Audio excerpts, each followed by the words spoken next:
Hi everyone, this is Carrie Cassidy from Project Camelot, and I'm here tonight with Douglas Dietrich. And Douglas is a military historian, and he's actually been on my show, but it was a really long time ago when I was on, I think it was American Freedom Radio, actually. So it's going to be really fun to have him on the show again now, and I'm going to read a short bio here. So bear with me as I kind of skim through it, and then we'll actually introduce you to Douglas, and I'm sure that he's pretty well known to most of you. So he is a naturalized American citizen, born son of a Caucasian American sailor, Joseph Henry Dietrich, and in the Nationalist R.O.C, Republic of China, as reestablished on the island of Formosa, Taiwan.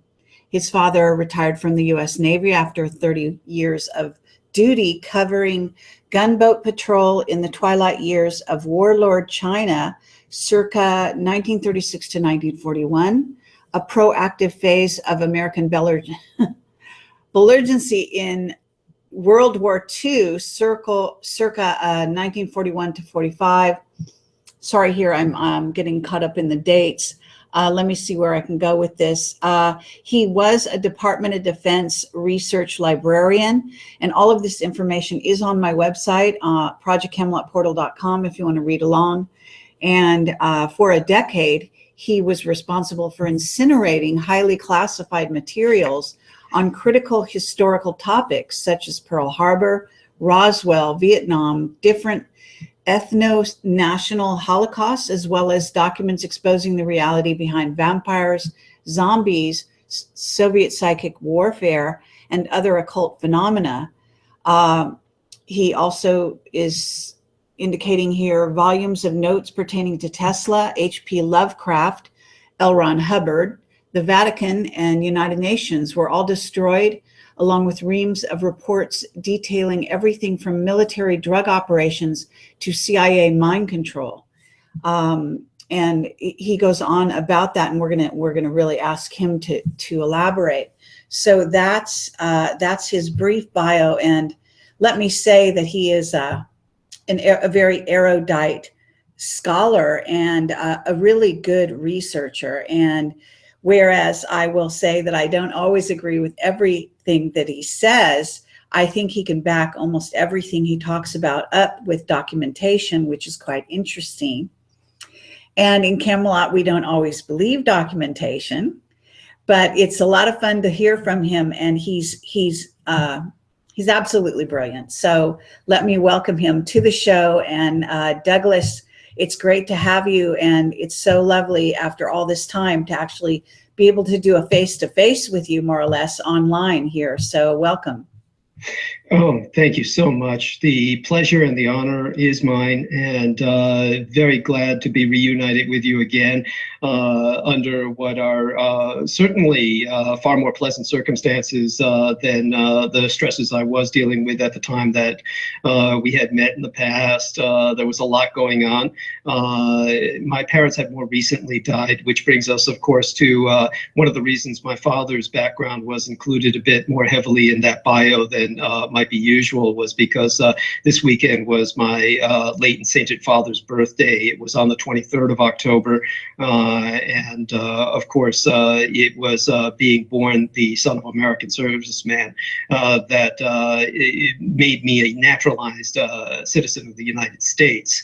I was, of course, born within a missionary hospital on the island of Formosa, or Taiwan, as it's known. So unlike John McCain, who was born on a military base in Panama, I could never run for president, which is probably just as well for everyone involved. But in terms of what we have with what I grew up as familiar with, obviously I was the son of someone who retired very quickly after I was born, but was still heavily exposed to military culture, because as a career serviceman, he had lifetime access to open military bases. So he moved to San Francisco so that we could use the Presidio military base, Post Exchange, the PX, the commissary as it's called, their version of a supermarket, or their version of a Costco, a kind of warehouse kind of shopping center. And we could use the theater facilities to watch movies, that were 2 or 3 months late, but much cheaper to watch. Just a very bizarre military kind of culture that I grew up with. And then, of course, I wound up working there. And that was because I had a military dependence ID card, which was, of course, maintained until, in my case, it was around the age of 21. And that meant that I had access to all parts of the base, other than theoretically closed off or secured areas, of which there were very few at the Presidio military base per se. And ultimately, for all intents and purposes, I had access to them as well because of the kind of corruption and incompetence that's just endemic throughout the military. And that's one thing I absolutely cannot overemphasize. We do probably have a lot of people that I'm sure you speak to who tend to try and present the military as somehow being almost, how would I say it, omniscient, almost a kind of organization that plans ahead, and therefore there's some modicum of control over the destiny of its personnel. But a lot of that is quite fallacious. The military is it's a miracle anything gets done. But certainly, other than emphasizing that, because it's very important to do so, because that's how I saw a lot of things I wasn't supposed to see. I will reemphasize once again what I emphasized the first time that we met so many years ago, which at this point, the last time we spoke was probably around 2012, 2013 on the Rebecca Jernigan show. And at that time, of course, you might still have been on Revolution Radio, where I'm still at. And certainly what we were speaking about was the undersea imperium of Mu as understood within the Japanese cultural context, how this, to an extent, impacted American strategy during the Second World War. What we can certainly speak of today is a lot more about the geopolitics going on concerning Syria, Iran, and why I think it's important for people not necessarily to be worried about immediate war in those areas, but I can give them other reasons for concern concerning Michael Aquino and his kinds of activities that he has been focusing on over the past several decades, and how these quite likely have something to do with the death of Max Spiers. And certainly what happened to him cannot be taken out of context of world politics, certainly the occult politics of our times. Very good. Yeah, absolutely. And of course, that's one of the reasons I have you on the show today. And I'm so glad that we were able to get in contact. And what I will do, just to tell you for your end, is my camera, I will be flipping on and off at your end. So don't be concerned. The people are still seeing you, and on occasion they'll see me, as how it works on these broadcasts. So don't worry about that. So I thank you for the introduction. That's lovely. What I'd like to do, just very briefly, is go over your time at the Presidio. I know that that's probably been covered in so many different radio shows at this point, because I know you're a very illustrious guest. And yet, of course, we always have the new people that are going to watch this on YouTube when it's done, and who may be here with us tonight that will not know exactly what you are known for, where you really started out. And so if you could cover maybe a brief history of your time at the Presidio, doing the job you were doing there, and then any other sort of related facts in terms of your bio, before we get into sort of the overview of the world and also the Max Spiers story. That way people have context for you and why you might actually know what you're talking about. Thank you. I very much appreciate that. Honestly, Carrie Lynn Cassidy has done all of the alternative information media community an enormous service with Project Camelot, and she's been through an enormous amount of challenges. And I consider it at this point in history an optimum time for us to be working together, because this is actually a critical time in history. It's a crisis point. In a sense, Max's death is almost an omen in that regard, and certainly kind of a warning. So when I speak about the Presidio, I'll probably take us into some areas of even the politics of Revolution Radio to an extent. Not that I'm speaking about what's going on within Revolution Radio per se, but what happened to some of its personnel or some of its volunteers who ventured too close to the fire when it concerned my background. And one of those was Michael Hemmingson, who also died as Max Spiers died, a very mysterious and suspect death. He was a former host on Revolution Radio whose program was entitled The Art of Dreaming. And so what happened in the case of the Presidio military base and my involvement with Kino, it's very important to emphasize to our listeners that I was involved with Michael Aquino as a liaison under orders. He was my liaison in terms of I was responsible for basically tending to secretarial work for him to an extent, acting as almost a kind of telephonic receptionist to an extent, taking messages, running communiques between himself and other departments. So in that sense, I was an interdepartmental exchange officer, if you will. Now, it's very important to remember that I was a civilian at the time. The Department of Defense is a civilian organization. Michael Aquino was, of course, in the military. One of the things that's important to emphasize is that I was ultimately selected by him to be his liaison because I was apparently altered to a great extent, something we had not gone into before because we were covering many other aspects of my background. We can go into it to an extent tonight if you have any questions about it, but in general, what happened was that there was a crash in the blood market.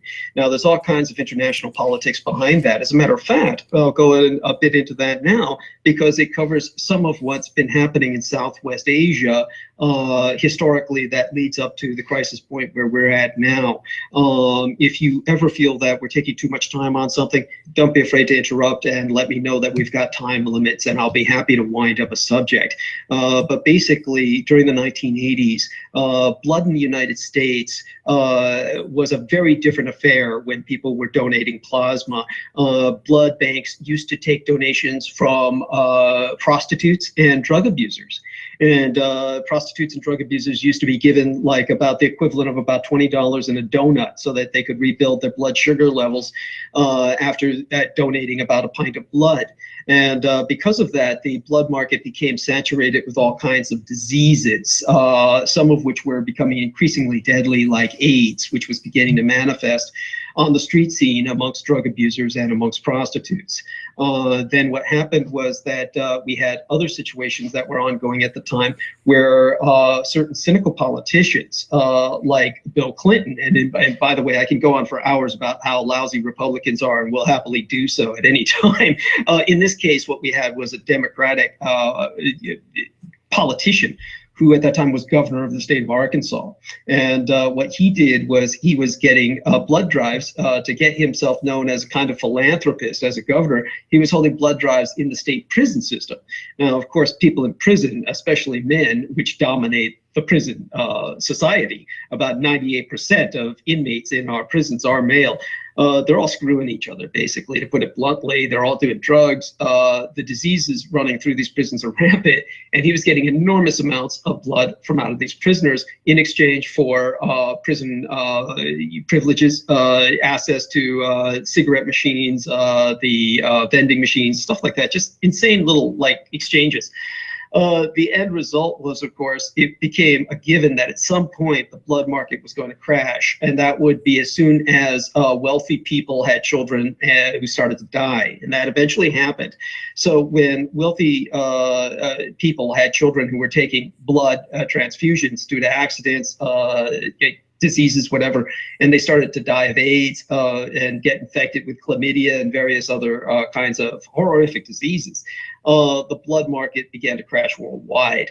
At that point, Hillary Clinton, who was, of course, an attorney who was married to William Jefferson Clinton, the governor of Arkansas, called her sorority sisters. Now, I can't remember exactly which university she attended in England. I always thought it was Oxford, but it was one of these very storied universities, an illustrious educational body in England. And her sorority sisters were some of the most powerful women in the Muslim world. One of them was Tansu Çiller, who became the prime minister of Turkey. Tansu Çiller was so butch, she made her husband take her last name when she became prime minister of Turkey. And this was in a Muslim nation, no less. Her other sorority sister was Benazir Bhutto, who always referred to herself as a spoiled Muslim princess. And she was the princess of Pakistan. And at that time, Pakistan was ruled by a royal family. They were not ruled by a military junta.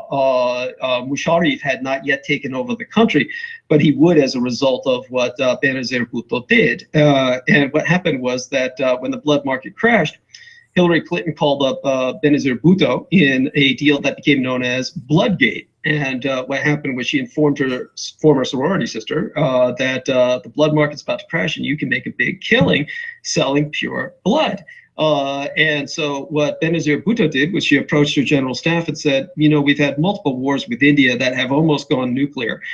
Just to put this into context for our listeners, our viewers, the largest tank battles in the world after World War II took place between India and Pakistan. This is how large those wars were. And they literally did almost go nuclear multiple times. So what happened was her generals were very beholden to her as the royal family heir. And when she said, we're going to need to save up a bunch of blood for the next conflict, we need all our soldiers to donate blood, they thought that this was a sensible idea and certainly agreed to it. She gave secret orders to her corpsmen, the medical corpsmen, to strap the soldiers down when they entered the blood donation centers and drain them dry, which is exactly what happened. The corpsmen strapped down 20,000 men, basically shipped the bodies out the other end of these buildings so that nobody could see what was happening as they kept entering the buildings. They just thought the guys were falling out the other end. Well, they were falling out the other end dead and completely drained of blood. So when the medics strapped them down, instead of taking 1 pint, the medics took 12. And she killed 20,000 of her own troops. And she made a killing on the blood market because all these men had been tested for AIDS, syphilis, every sexual disease imaginable when they entered the military. So she was able to present to the world military-grade, pure blood and made herself millions and millions of dollars overnight. And everyone was too desperate to ask how she got it. Of course, she had to leave Pakistan immediately. She took off to England, where she spent the next 20 years in exile from her own country. And that's when the military junta took over for obvious reasons. And so when Hillary Clinton was running for president later on, 8 years ago, she was so convinced she was going to win, she called up her sorority sister Benazir Bhutto and told her she could go back to Pakistan safely and she could run that while Hillary was president of the United States.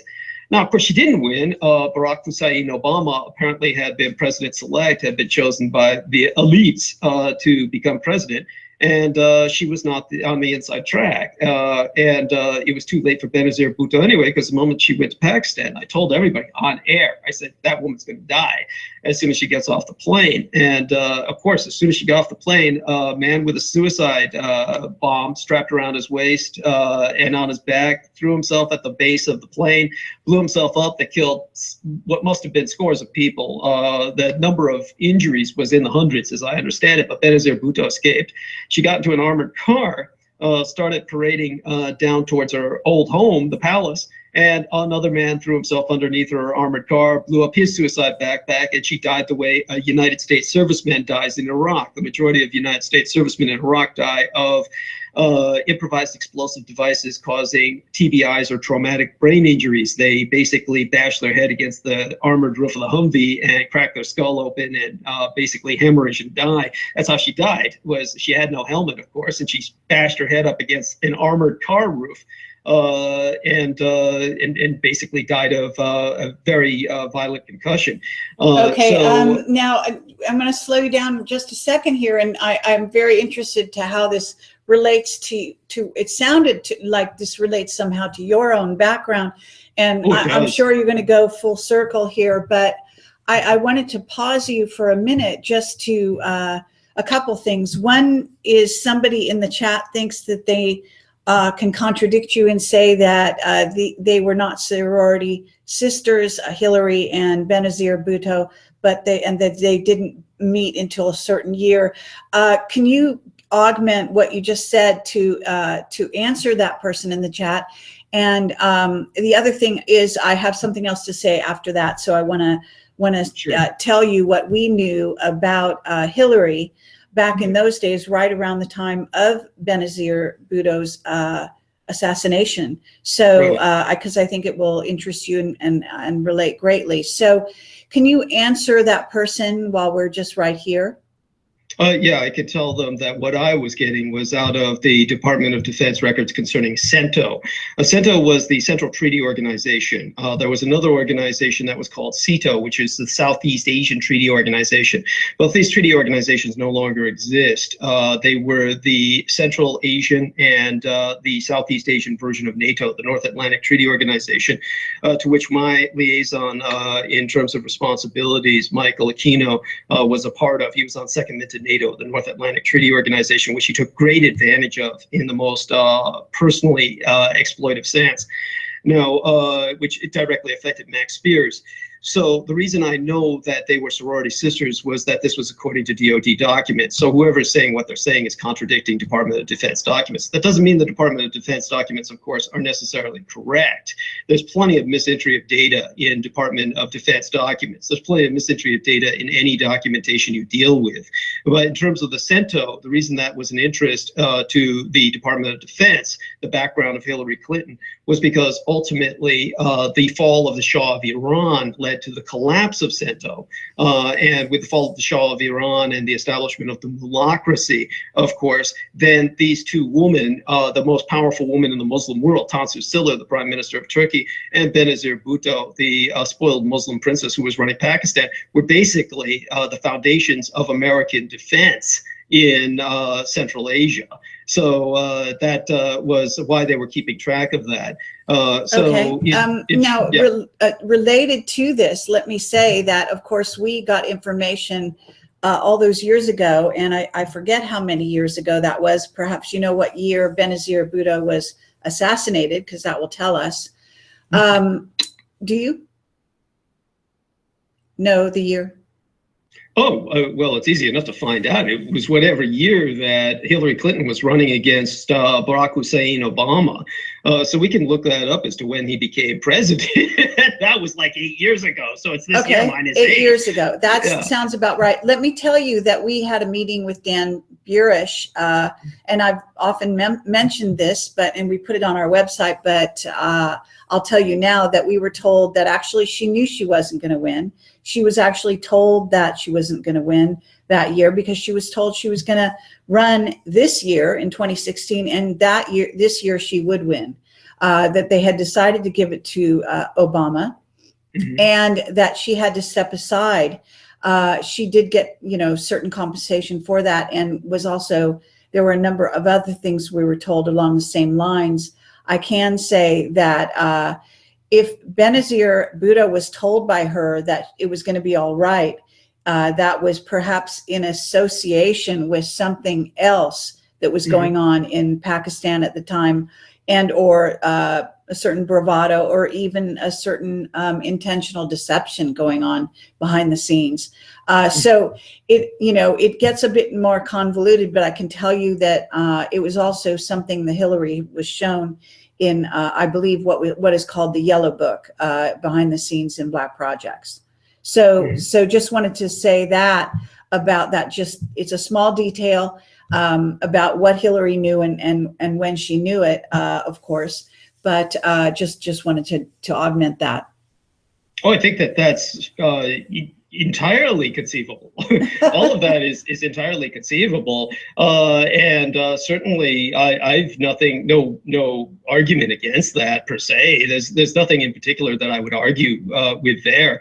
In terms of how it impacted myself personally, the crash of the blood market, the politics behind it are important because they deal with Southwest Asia, where much of the crisis we're dealing with today is still in development. It's always one of those crisis points of conflict in the world. But at that point in time, it directly impacted myself because I had suffered a bleeding duodenal ulcer. I was about, when she was going through all of that, of course, about 8 years ago and running for president, that was a long time after the crash of the blood market. As I said, Benazir Bhutto had been in exile in London for some time, approximately 2 decades, approximately 20 years or so.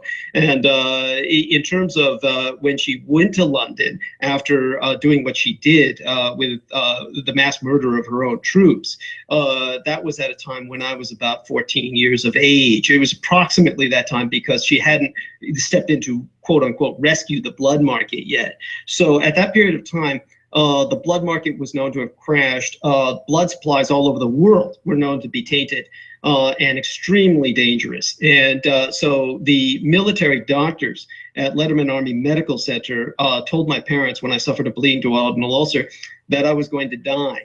And at that period in time, it's very important to remember at all periods of time, American military medical doctors, American military MDs, they do not swear to uphold the Hippocratic Oath.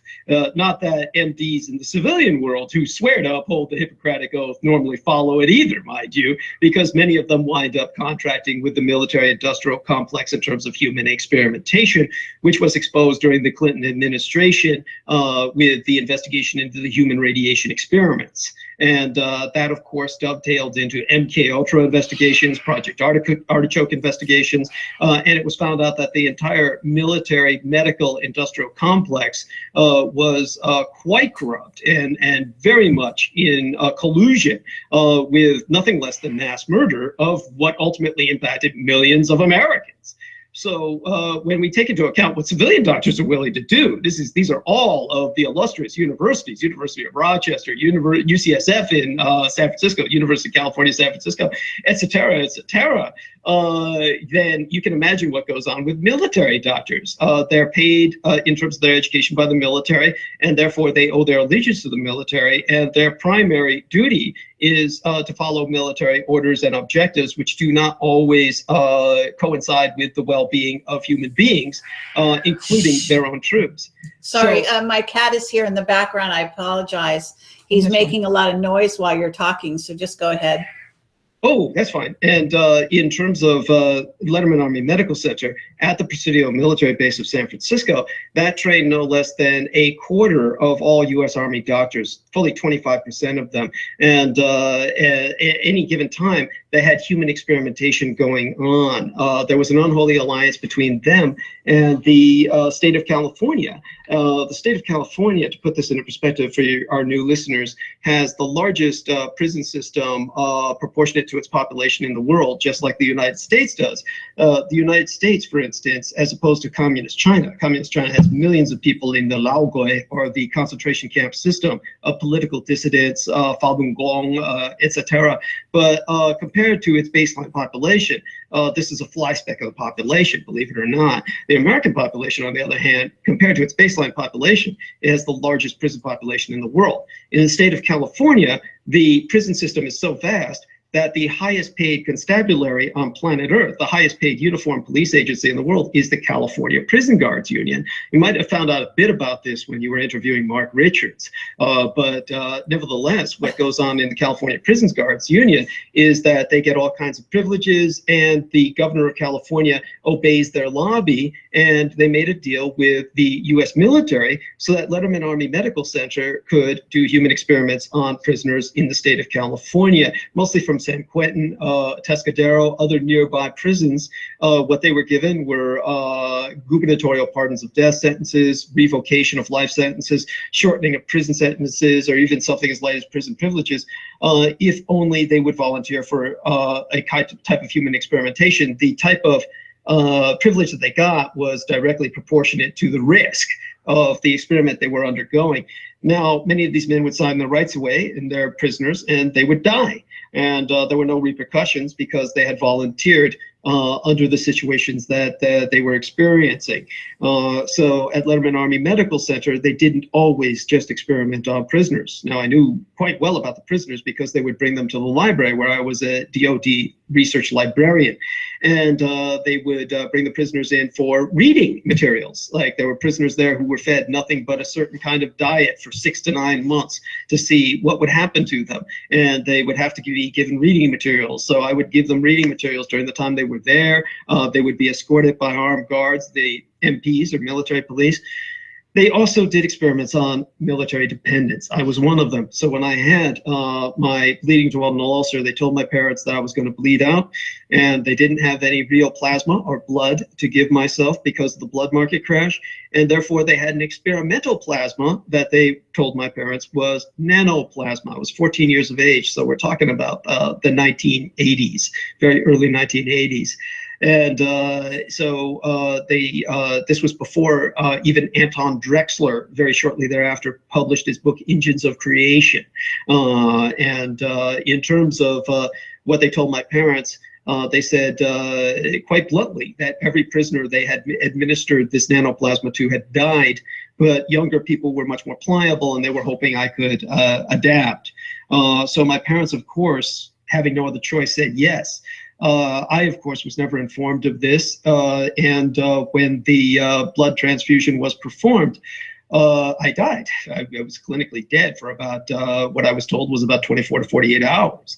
Wow. And when I reanimated, I was deathly white because this was a nanoplasma that had no coloration. There was no hemoglobin. There was no red blood cells per se. So it took a very long time for my body to adapt to it. Initially, of course, my body didn't adapt to it. I died. When I reanimated, it was a change of my blood type, of all things. This was something that I had gone in with Rh negative, the O negative, the rarest blood type in the world. After that was done, I was an O positive, which is almost a universal donor to many other blood types. So I reversed polarity. But after that, I had a phenomenal recall of visual and numeric and various other kinds of details. Because I was deathly white for many years, ultimately, I had a horrible reputation amongst Asians. Asian Pacific Islanders consider white to be the color of death. Everywhere I went, I was looked on as a zombie or a vampire. It was literally someone only my mother could love within that community. But one of the other odd aspects of it was the association that it has with the whole Gene Roddenberry story. Gene Roddenberry, of course, who wrote the Star Trek franchise. He started off as a Los Angeles Police Department officer. He used to write speeches for the captain of the chief of the police of the LAPD, Los Angeles Police Department. And he ultimately walked out and resigned in protest when they became very involved with politics. The chief of the Los Angeles Police Department, who was played by Nick Nolte in a film titled Gangbusters. I always forget the chief of police's name, but it was some innocuous name like Wood or something like that. But he was to the LAPD what J. Edgar Hoover was to the FBI. He was chief of police for life till the day he died, literally. And he spoke with a very flat, atonal, monotonic affect that they based the Dragnet character on. And so to pepper up his speeches, he had an expert like Gene Roddenberry write them, and that's how Gene Roddenberry got so good at writing. And then he became involved with the CIA, and they were trying to frame the president of Indonesia. And the president of Indonesia was very pro-Japanese, very anti-American, and he was a threat to America's commercial invasion of the Pacific. And so they were trying to frame him as having sex with a Soviet stewardess. So they had a bunch of softcore porn films of lookalikes of the president of Indonesia having sex with Russian-speaking females that they were making in Los Angeles. And the director of these films was Bing Crosby. And when Gene Roddenberry was asked to write the script for these films, he said, forget it. And he walked out and started writing Star Trek. Now, he based the Starfleet headquarters in the Presidio military base of San Francisco. That's a part of the canon of the original Star Trek series, was that Starfleet Command was headquartered in San Francisco.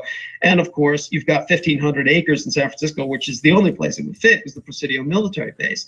He tried to base Starfleet on the Coast Guard, which he got a lot of documents from the Coast Guard station at the Presidio military base. And the reason he got these was he used to frequent and get information from the Presidio military base library, which was happy to work with people who made films so long as they presented a pro-military stance. I personally worked with many people who were making war movies who would come to the library and they would get permission from the US Army to access certain open files and documents so they could make war films that were supposedly pro-military. Now, some of these films didn't turn out to be pro-military at all, like Birdie. I was a personal consultant as a research librarian for the film Birdie, which was an anti-war film, very staunchly so. But most of them were pro-military. Right. And of course, in terms of Gene Roddenberry, after he was in retirement and the next generation was being filmed and he was just basically a consultant, they were trying to create a new off character to replace Spock. And in terms of the people who came up from Los Angeles to ask for information, they went to the Presidio library, and Michael Aquino himself said, "Dietrich is my data." He said, look at him, he's deathly white, but he's got a memory like an elephant. This is thanks to certain technologies. And he says he's basically not a human being. It's pretty much what he said about me. Okay. And so they said, oh, that's an inspiration for a off character. And that's the character concept of Data was born. Now, of course, I've never gotten any money for this or any kind of, royalties, which pisses me off royally. But other than that, there's some amusement to be found. So we have that personally come out of the collapse of the blood market and Benazir Bhutto and her mass murder, and all of that is to an extent at least something amusing to be found of it. Now, the man responsible for this crime against humanity, concerning myself as the primary victim, was a Lieutenant Colonel Hagman, and he ultimately had his right to practice medicine stripped from him because he was found out to be experimenting on people in retirement. And this was an individual who had multi-million-dollar contracts with the Department of Defense. And he was someone who was taking medical students that he was supposed to be training in trauma surgery. And he was like conducting human experiments on them, using ketamine, a nerve blocker.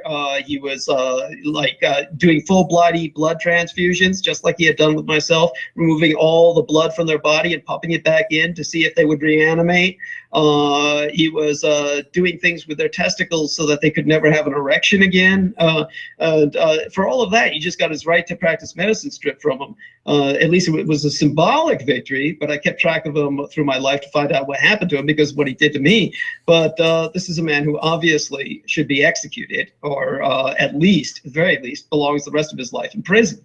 But this is the kind of power the military has. This is some of the corruption that I'm alluding to. This doesn't mean that they're competent. It simply means they're corrupt. And the reason they get away with the crimes that they do is because Congress is very beholden to them due to the super soldier program, which brings us back to Max Spiers and other victims. Yeah, very good. Okay, great transition. And that it's probably a good time to sort of move over to that subject.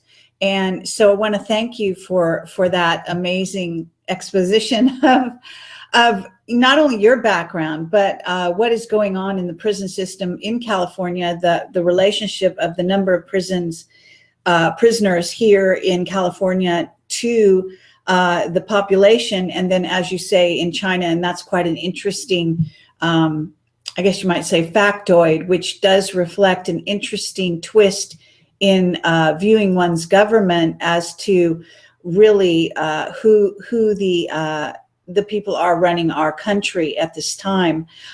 So, this is, I'm of the opinion that anyone who is augmented, and I can say that I don't talk much about it, but I do know that I myself have been augmented in certain ways. And I was born in a military hospital at Moffett Field, and sort of found this out rather recently over the last, say, 5 to 7 years.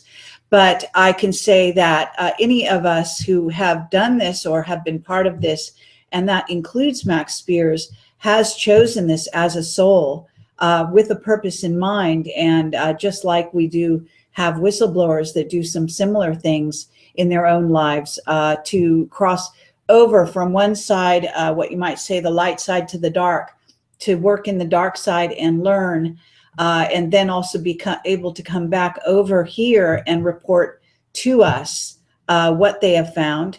This is the kind of thing that souls do in order to learn and also to serve humanity. So it's not a superficial matter, and we are none of us actually victims.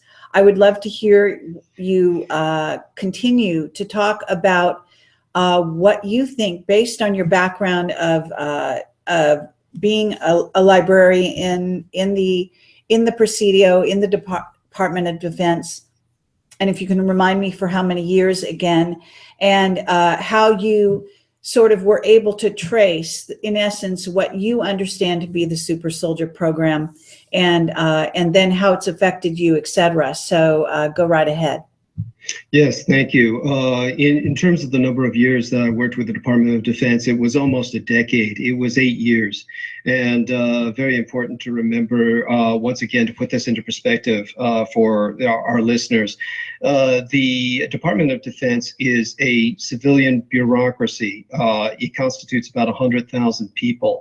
The reason many people are able to make up stories about the military, the reason the military is able to get away with so much, is because most people in the United States have no idea about anything military at all. We do not live, despite what some people in the past, like the infamous Art Bell, used to say, Americans are a warrior culture. That's not the case at all. A warrior culture would have a warrior class or a caste of war makers, such as the caste in India, that is the warrior class, the samurai caste, the Junkers class of Prussia. America has no equivalent. It's not a warrior culture at all. It's a culture of what were originally farmers and then ultimately laborers, and they developed, quote unquote, the citizen soldier concept, and then they try and make like their quote unquote professionals. Okay, all of that is a buzzword kind of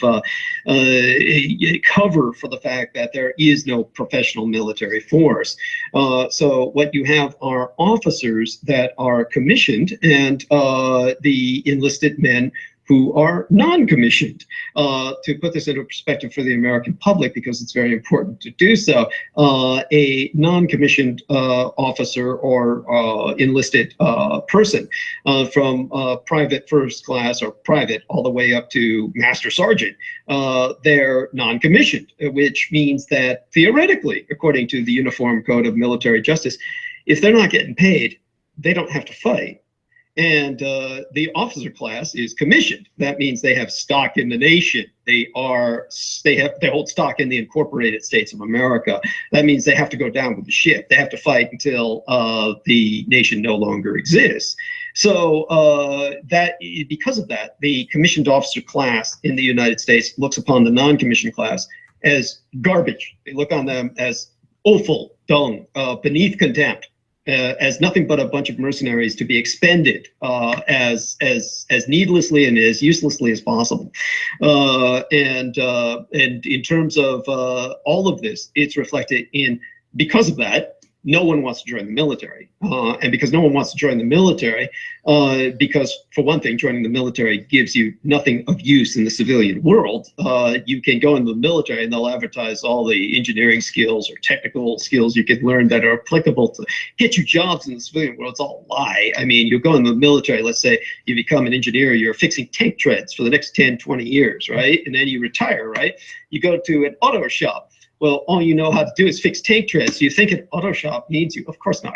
I mean, there's nothing you do in the military 99% of the time that's ever applicable to the civilian world.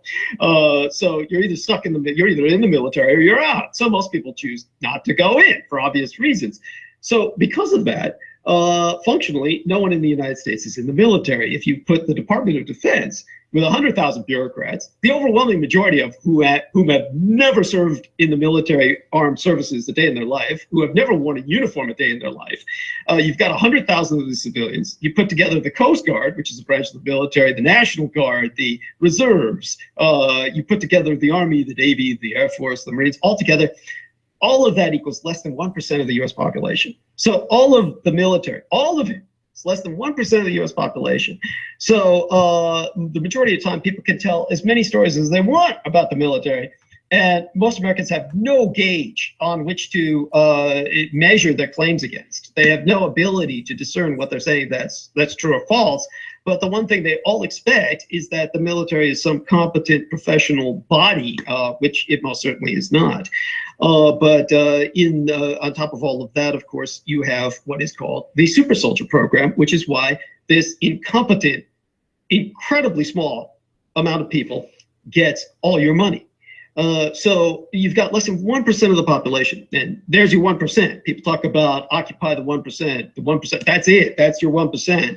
All the entire business of science and the entire science of business is geared towards the support of this parasitic 1%.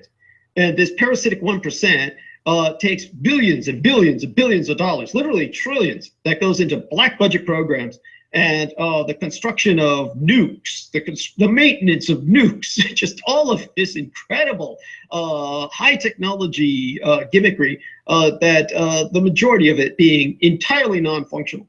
And then and how they keep getting well, this money. I mean, you know, I appreciate that, but you know what, there is a bit of a confusion, you know, because you're talking about, I guess, what is known in the public domain, and so we have to clarify that, because what I understand and what I have seen is actually it's not quite like that, but what we are actually talking about is much more hidden. Yeah, well, and in essence, the United States is actually militarily the leader in this side of the world, alongside Britain, and in, you know, with regard to NATO and their other partners, etc. But the United States is actually the military side of that. The purse strings are said to be held by Britain. So it is. I think it's an interesting discussion. But at the moment, you know, because of the audience you have here in Camelot, and because of what I talk about, it is important to clarify when you're talking about what's known in the public domain and what is known behind the scenes, and what really goes on behind the scenes. I have often also read that actually it may not be the military, but it may be organizations associated with the military that do employ actually huge numbers of Americans. And it is very interesting, but they're working in other aspects that are kind of related or tangential to the military and are part of the machine, but it's not quite so obvious. And this gets into, you know, software, hardware, and et cetera. And we're also talking about the developments over the last, say, well, I don't know if you're aware of the revelations that have come forward from William Tompkins, who was really instrumental in the building of some of the underground bases, and both on and off planet, and also the craft, designing the craft, etc. His book came out this year in July, called something like Selected by Extraterrestrials, which is a rather deceptive title given the sophistication with which he deals with at least the technical side of things in his book. There's an interesting discrepancy with when he talks about the Nordic women who were parading as secretaries to the military, who were in fact Nordics, that were feeding them information and helping them to develop the secret space program. get it on its feet, and that there's a whole interview that I'm going to be releasing with Mark Richards that even explains some of the modus operandi behind why the Nordics were helping the American secret space program and continue to do so, as well as the infiltration of NASA by the reptilians. And this gets back to the Nazis and paperclip and the whole thing. So, whereas I do appreciate your description of certain, and certainly not finding fault with it, I simply wanted to augment that by sort of widening the playing field a little bit here, so that we can really be dealing with a few more items of interest here, because I have to say, on the road to trying to explain why Max Spiers was in essence selected to be killed, and I'm going to be fascinated to hear, how you can sort of bring all of this together. And so, I'll give you the floor again, but I just wanted to bring that to light. Thank you. That's appreciated. In terms of the super soldier program, of which Max Spiers was a part, the way I was exposed to the workings of it was, we have this incredibly small percentage of the population that continually gets budget allocations that are all out of proportion to any conceivable necessity. And Sure. The budget allocation is literally over 50% every single year of discretionary budget that the United States has goes to that military body. And of course, all of this is part of a pie chart. If you were to take a look at the pie graph of economics, the budget allocation, it's not really a pie graph. It's more pie a la mode. And pie a la mode is, of course, the big ice cream on top of the pie. And that big gloppy, gooey, shall we say, scoop or multiple scoops of black ice cream are, of course, our black budgets. And these black budgets go to these various departments affiliated with the military or intelligence. And of course, what this results in is just an enormous amount of money being thrown around, usually quite wastefully. Now, how do they keep getting this money? A lot of that is what they call the super soldier program, which is actually a super victim program. And the super victim program started with, of course, the military industrial complex going into full effect at the end of the American Civil War between the states. And around that time, we had an enormous use of railways in the American Civil War between the states, or the war between the Confederate States of America and the United States of America. And no major battle was able to take place without it being within 10 or 20 miles of track because of logistical necessity.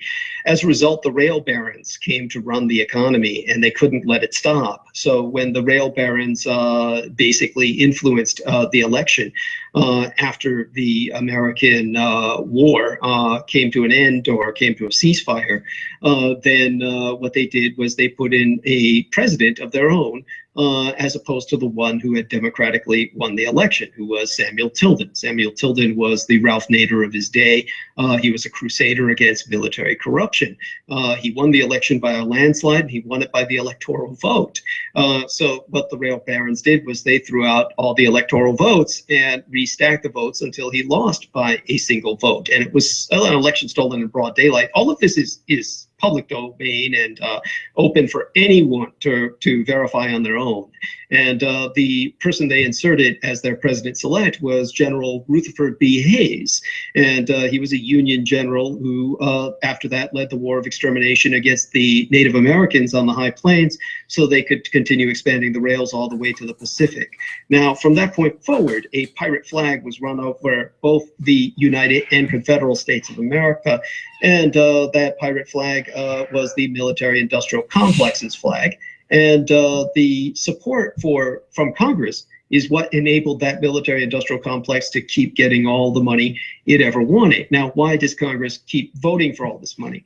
Well, they began to pump them with child prostitutes. They began to pump them so that they could compromise them. And the majority of these child prostitutes were boy prostitutes, what the military refers to as queer whores. And that doesn't mean that they're not dangerous. That doesn't mean that they're not capable of killing people. That doesn't mean that they don't kill people. Many of them do under orders. Many of them are tortured, broken down when they're young until they have multiple personalities. And when they're effectively dissociative identity disordered or DID'd, then what happens is that they are turned loose. And what one personality does cannot be recalled by another personality. The changes are extreme enough where when they alter from one personality to another, their eye color can change, their eyesight can change. So it's something that is frighteningly depth. It's an in-depth kind of conditioning. And only their handlers or controllers can use the trigger phrases that bring a certain personality back so they can interrogate it and get information from it that will help them towards whatever objectives they have as handlers or controllers. Now, in the case of Max Spiers, he was one of these kinds of children in Britain, as was James Casbolt / Michael Prince. And in terms of Michael Aquino, there's several ways in which I'm qualified to speak about this. Michael Aquino was, of course, as I said, my liaison under orders, who I was responsible for and responsible to. And he's an individual who has a terrible reputation based on allegations which he's never been able to disprove. He's lost every lawsuit he's ever launched against various allegations in order to, quote unquote, have his name cleared because his involvement has just been too deep with the background of these allegations. A great example of this is, of course, when the Presidio child molestation scandal went down, and when that was exposed by myself, obviously he came to the fore as part of the center of attention, and he sued the United States Army to have his name taken off the CID suspects list, meaning CID is the acronym for Criminal Investigations Division, and of the United States Army. He sued them to get his name off the suspects list, and he lost that lawsuit. They never took his name off that suspects list. Okay, now just let me slow you down a little bit here, and this is great. You know, I really appreciate where you're going here. Could you, because there are a lot of people listening that don't know actually who Michael Aquino is, they have no familiarity with his name, and they also probably know very little about what one might call the occult or black magic and magicians, etc. And magicians play a very important role, dark magicians and light magicians, in the military-industrial complex, contrary to what most people believe. So Michael Aquino is not simply someone who you worked with at the Presidio. If you could give him a bit of background for the people that simply don't know that much about him. Sure, thank you for that. And that's always a challenge on where to start. Basically, Michael Aquino is someone who he basically joined the Army in about 1967 or 68. He converted to the First Church of Satan the same year, which had been established 2 years prior. The Church of Satan, as established by Anton Szandor LaVey, was established the year I was born, 1966. I was born on October 20th of 1966, and it was that year during the equinox that Anton Szandor LaVey established his original Church of Satan. One of the aspects that's important to emphasize about Anton Szandor LaVey is that wasn't his first name. His first name was Howard Stanton LaVey, I believe, and he was more like Levi. He was ethnically Jewish, and he had, of course, when he was very young, either because his father was in the military or one of his family members had some kind of military connections, was in Europe and had seen the death camps. And very shortly after the cessation of proactive hostilities on the continent of Europe. Now, so he was well aware of National Socialismus or National Socialism and its impact on the European continent and against the Jewish peoples. And so as he grew up and he became involved with very dark magics and became involved with a kind of atheistic humanism, he took much of Ayn Rand's philosophy and he added an occult element to it. And it's very important to remember two facts about him, that he was primarily an atheistic Satanist in which Satan or daemons were tulpas, focal points of concentration on which one could basically focus their energies through in order to alter the reality around them. This is what magic is. Magic is a cheat code. It's a very similar to a WAM or a ride-along memory for the data matrix. The data matrix around us of all reality to a magician, spelled with a K to differentiate him from a stage magician, to a actual magical practitioner, our reality is Maya or illusion. And that illusion can be altered by these cheat codes for the video game. And these are called spells. And so this spell casting, it alters the ride-along memory of the program, and your world becomes something different after you cast that spell. Now, here's an atheist, Anton Szandor LaVey, who believes in the power of magic to alter that reality, because to him there is no God but himself, who can recreate reality in his image. That is the ultimate kind of Anton Szandor LaVeyite magi or magus. He is someone who will believe in no God but himself. He is the ultimate God. It's his universe. And that's that ultimate form of satanic hubris on which he based his religion. Now, another aspect important to remember about him was that he was very proudly paid his taxes. He believed that all of these churches that were Christian in majority in the United States, who were getting tax exemptions, were all a bunch of hypocrites and parasites. And so he proudly paid his taxes. That was a primary difference that led to the schism between himself and Michael Aquino. Michael Aquino wasn't having any of that shit. He wanted tax exemption. So Michael Aquino established the Temple of Set. Now, aside from being recognized as an actual religion so he could get tax exemption, Michael Aquino was developing a theistic Satanism. A theistic Satanism meaning that there was a literal belief in the Antichrist and the god Satan. Now, this is something that is very important in one sense. In another sense, this is something that he had been working towards all of his life. It's very important to remember that Max Spiers died 4 months prior to the news release of his death in mainstream media, while Carrie Lynn Cassidy was interviewing everyone she could affiliated with Max Spiers. She, of course, was way ahead of the curve. Nobody in mass media was acknowledging the existence of Max Spiers, let alone his death. Suddenly, on October 16th is when the Daily Mail released the story of Max Spiers' death. Like, this was like yesterday. And when they released that, why did they release that? Why did all of the news outlets? He was front page of Yahoo for 2 days. He was on front page of the Drudge Report for 48 hours. All of this suddenly happened on October 16th. Why? Because his death was the birthday gift to Michael Aquino. Michael Aquino was born on October 16th. That's his birthday. Okay, that's very important. Oh, yes. My God. Thank you for that, because I was wondering why this day, and I talked about it in my interview with Miles Johnston just a few days ago, a week ago, whenever it was, when this actually, the 17th, the day after this happened, and because I knew that he had died, and it was exactly 3 months to the day that they released the information, and he died on the 16th.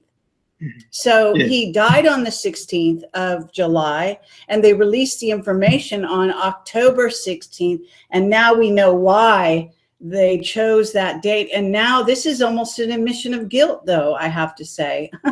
Yes. And to put this in some further perspective, it's very important for people to understand the different religions that are at war. We are entering a new dark age of religious warfare. It's very important to remember that in a dark age, there's no such thing as politics. In the last dark age, what we call the Middle Ages, the age of medievalism, the age of feudalism, there was no such thing as political parties or people jockeying for popularity or votes. A man's religion was his politics. A man lived or died by being a Muslim or a Christian. And within those worlds of Dur al-Islam, or the land of submission, a man would live or die by being a Shia or a Sunni in terms of their interpretation of Islam. A man in the Western world would die on the basis of being Catholic or Byzantine Orthodox. And later on, the Protestant Reformation came, and you had more religious wars within the world of Christianity or Christendom. Now, at that time, there was no such thing as Europe. The closest concept we had to Europe was the concept of Christendom. And as we emerged out of those Middle Ages, we still had court sorcerers. It was, of course, Mr. D, John D, who was the original 007. And he was someone who was recognized officially as the royal mage or the royal magician, the actual magic practitioner of the royal court, not just someone entertaining people with legerdemain or prestidigitation or sleight of hand, but someone who was actually conducting magic. Now, he actually saved England because he had an Irish conspirator who was always scrying through his shoestone or his showstone, a crystal ball. And through this, they were able to spot spies, quite literally. And what they were able to prove and put down in writing, they captured men who were trying to set the forests of England on fire. These were Spanish spies who, had they succeeded, would have prevented the British from being able to build ships that could have confronted the Spanish Armada. So this man single-handedly saved England through magic and his shoestone or his scrying with his Irish conman, who always wore a hat to cover the fact that both of his ears had been cut off as a punishment for his crimes. So you have these two individuals who ultimately, by the way, made a lot of money off of swindling various courts in Europe, which was part of their espionage activities. And they made a lot of money off of being spies and setting up criminal networks that were also intelligence networks. And that was one of the reasons he developed the Enochian language, was a code. It was a spy code. And that was, of course, the basis for the royal magicians of our so-called constitutional republic, like Michael Aquino. Now, he was brought into this world by a human sacrifice. That human sacrifice took place when the Americans conducted a satanic ritual to bring the Antichrist into the world. When what Michael Aquino used to explain to me about the mass fire bombings at Dresden, the destructions of civilian centers like Hiroshima and Nagasaki, all of the bombings that went on in Europe and in Asia were an enormous race between the British and the Americans for whom could get the favor of the demons that had been raised originally by the British Empire. Very important to remember, the British were run by what was called the Hellfire Club. The British, of course, originally had an empire that straddled the majority of the world, 25%, fully a quarter of all the world's landmass, 25% of all of its oceans in terms of control of its waterways and strategic choke points like Singapore and the Suez Canal. And the British basically were the first one world empire. And of course, during that period of time, they ruled India under the Raj. And India was the subcontinent of Asia in which dwelt 1 billion people. Now, what the British did was they literally crucified India. They divided it into 4 quarters using a crown of thorns known as the Great Hedge of India. The British, of course, came from these dreary little isles that were loaded with fog and cold, dank and dreary and bleak, and they became expert gardeners, being able to recycle whatever sunlight they could in such a way as to create gardens, despite the fact that they were in, for all intents and purposes, in inhospitable land.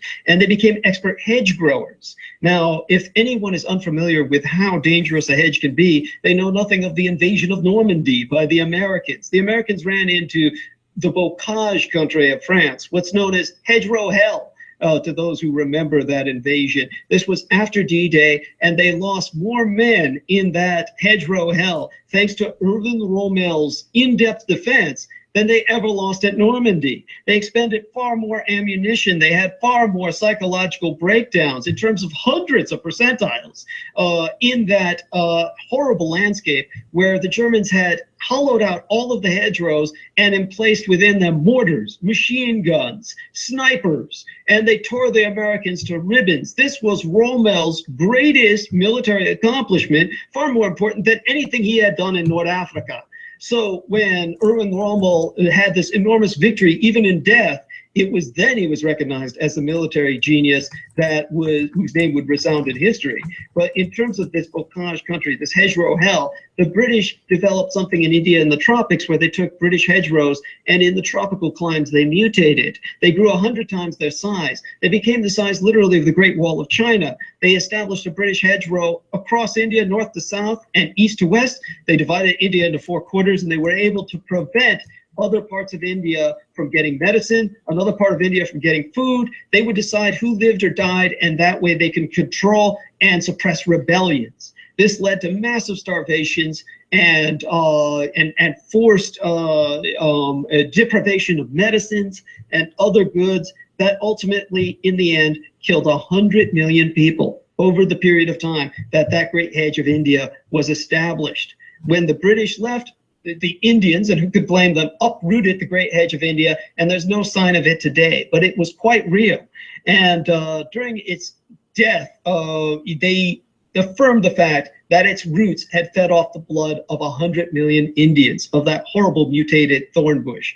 Now, in terms of the deaths, they were part of a mass sacrifice of what the British in their high class worshipped as dark gods, demons that they had raised, using secret Kundalini magics that they had learned while controlling India from the dark cults, the Thuges, the ones who worshipped Kali. They brought home these dark practices to England itself, and they became the sexual pastimes, the harnessing of Kundalini magics by the British upper class. This Hellfire Club ruled the majority of the world based on demonolatry. Now, what happened was, as Michael Aquino himself explained to me, the American empire was able to usurp and steal the British demons the way the ancient Roman Empire had stolen and usurped the ancient pagan gods of classical Hellenic Greece. Classical Hellenic Greece had, of course, Aphrodite, who became the Roman Venus. It had Ares, who became the Roman Mars.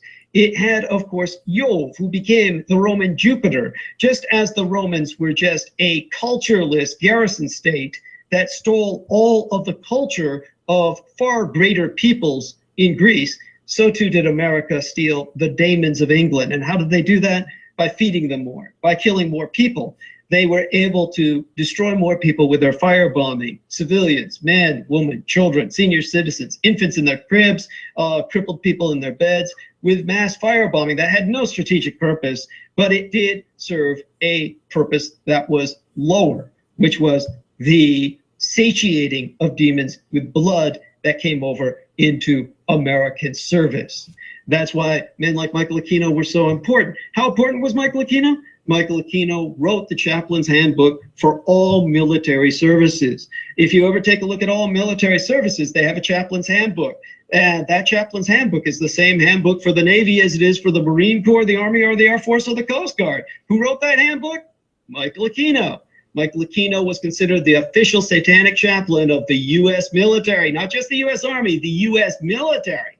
That meant that he was the man who was their version of a pope.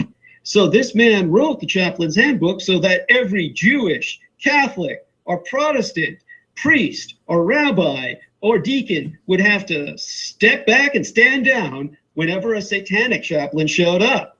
Now, whoever disbelieves this, all they have to look at is a documentary called The Dark Side of Al-Dura.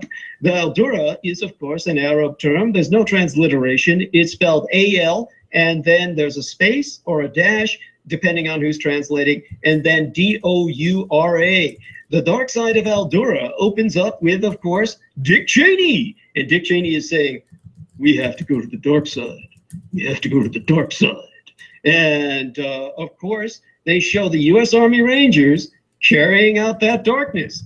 And they're doing so in a manner that drove one man, John Needham, a U.S. Army Ranger of great courage and integrity, to insanity. And John Needham, his surname was spelled Needham. John Needham witnessed something he couldn't understand. He didn't have the narrative that I had to interpret it. In company of Aquino, as long as I was, I got a theological education the wrong way. Just like when I was caring for my sick and dying parents in the last decade of their lives, I got a medical education the wrong way. So in the case of what was going on with Michael Aquino and his instruction in the dark history of this theft of Britain's daemons, the integration of them into American theology for its military, which is literally Satan's military, we were faced with someone who ultimately became a primary influencing figure in how America wages war on the ground at the squad level, at the tactical level. John Needham was witness to that. He didn't have this experience with Michael Aquino. He didn't know all of the reasons behind it. He didn't have the narrative in which to contextualize the horrors he was seeing, and he went stark raving mad. Now, he ultimately tried to expose the war crimes he was witness to. The U.S. Army Rangers would kill young men. They only wanted young men. Photos of this are in the dark side of Aldura. Wherever the dark side of Aldura is accessed on YouTube, which you can access it freely on YouTube yourself, they give a forewarning as to where those photographs are that John Needham turned into his superior commanding officers in an attempt to get his own unit prosecuted for war crimes. Of course, he was the man who paid the price, not his unit, because they were simply obeying the theological orders, the religious orders in their satanic crusade, an anti-crusade against life itself, as promoted ultimately by the theology of Michael Aquino. And so he was witness to them taking young men. They would always use rifle butts and pistol butts to crack their skulls open like an eggshell. And it had to be young men. They didn't want girls because they didn't want any of that estrogen to turn them into pussies, so to speak. They wanted only the testosterone of young men. They'd remove their brains and eat them in a satanic consecration. He has photographs of this that are in the dark side of Aldura. This was their satanic sacrament. And I recognized it for what it was because I, of course, have been exposed to that narrative. And in terms of himself, he had no idea what his fellow soldiers were doing or why. When he tried to expose them, get them prosecuted for war crimes, they, of course, turned on him, and his officers that he reported to tortured him practically to death. They practically beat him until his skin was red raw. And then they put him inside of a lockbox made of metal in the desert where it's over 110 degrees. So all his skin burned off and blistered. He was finally sent home skinless, blistered, a human wreck without almost none of his original skin left on him, stark raving mad from the heat and the dehydration. And when he got home, of course, his parents could do nothing for him. He had a girlfriend. And of course, she was a paramedic, a nurse. And she couldn't help him when he would get up in the middle of the night, stark naked, grab a butcher knife and try to kill her. So she finally told his parents, I can have nothing to do with them. And she left. He picked up another girlfriend. Of course, he killed her. And the judge said, this man is so insane. He's not responsible for his actions. He turned him over to the care of his parents.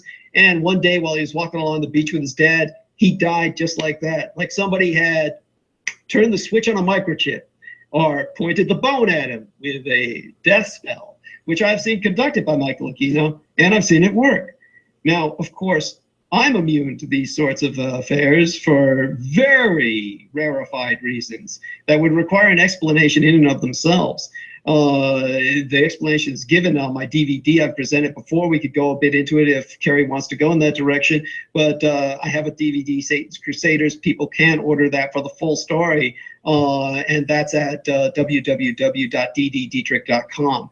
Okay, that's excellent and very, very good information. And it's so nice to hear someone who can go into this sort of thing in depth and understand what they're talking about. I think there's a lot of confusion out there surrounding not only the death of Max Spiers, but of course, as you know, everything that's going on the planet. And that is one of the reasons that I wanted to have you on the show today. It's really something that we could go into for show after show because you are so well versed in all of this. I would love to hear more about how you say that you are able to because obviously people can understand that even talking about this puts one in a certain amount of a precarious place in terms of dealing with these individuals who are no doubt watching at this time. So I think what you should do in that regard is, you know, as you've said, your DVD is available, and I think that's wonderful, and I highly recommend people purchase that. But if you could briefly talk about why you are able to talk as you do, and one of the few people out there who can. And I will say that Max Spiers was attempting to do this towards the end of his life. Yes. And this is significant. I also, not to jump too far ahead, but I do want to address something that's out there right now on the internet about the filmmakers and various people that interviewed him. I do want to say that I was picking up on a psychic level that Max Spiers was quite aware on some level of what he was involved in and what he was getting closer and closer to, and that he was in fact forcing himself. This is what I saw. Not that other people were forcing him so much as he was pushing himself, because he felt that his days were very numbered. And so he wanted to make sure to get this testimony out there as best he could. And yet towards the end, of course, he was faltering in that quest. So let's continue. Please do give a brief explanation of why you're able to talk as you do and how you are protected, etc. And then let's move on. Okay. Certainly. I think it's important to emphasize the fact that Michael Aquino himself, of course, is someone who takes pride in the fact that he is not who people think he is, in the sense that he was born dead. He was born a blue baby. And therefore he felt that something else had entered him that made him what he is. That was not whatever that original infant was that was supposed to emerge from the womb. His birthday is significant because he was born in October 16th of 1947, which was the very date of the Nuremberg trials. That's why I had to bring the background of Satanism up in the American military long before Michael Aquino was present. In terms of what the Americans were beginning to experiment with, they were beginning to experiment with something that Howard Phillips Lovecraft was forewarning about, what are known within the theological vernacular of the American military as anti-gods. What Howard Phillips Lovecraft was speaking about were what many Americans assume are fictitious entities. They actually have a history behind them within the occult. They are known more classically as the Kings of Edom. And these are essentially entities that were spawned in failed cosmos before the creation of our universe, when the divinity created other universes that were considered imperfect or incomplete. With the creation of our universe, a universe that is teeming with the potential for life, if not life itself, that makes for the potential of a rich feeding ground for these kinds of entities. These entities were known of by Howard Phillips Lovecraft, not just because he had been the scion or the last of a senescent and dying family of Freemasons of very high degree, but because of his very early childhood conversion to Islam. He was an autodidact who was brilliant enough to start writing an astronomy column, not astrology, but astronomy, at a very young age, literally even prior to being in his teens, for his local newspaper. And he was someone who at that period of time learned to read a number of languages, had a conversion to Islam, and of course, that is where he ran into Al-Cthulhu. It is within the Quran that the Prophet Muhammad says that Shaitan, or Shaitan, the Satan, is Al-Cthulhu. Al-Cthulhu is the Arabic for the great abandoner, the great forsaker, he who forsakes those who follow and worship him. It is a forewarning against anyone from going in the direction of experimenting with Satan. So when it comes to Al-Cthulhu, this is an actual entity, an actual named entity, hundreds of years prior to Howard Phillips Lovecraft. It is not a conceit. It's not an invention. Just like Yog Sothoth comes from the Arabic word, of course, for the alien in the sense of the unclean.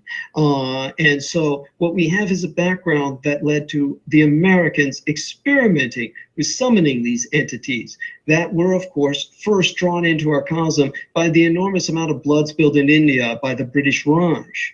These entities were ultimately brought over to the American side by the blood spilled in the massive fire bombings and firestorms generated in the Second World War and the atomic bombings. And these entities were all part of an American conspiracy of the high-level military junta that wanted complete and total dominance over the entire world. And to add to their dominance, they needed a leader. They wanted to bring in the Antichrist. So on October 16th of 1947, they sacrificed 12 men of power, the National Socialistes, who were their greatest enemies.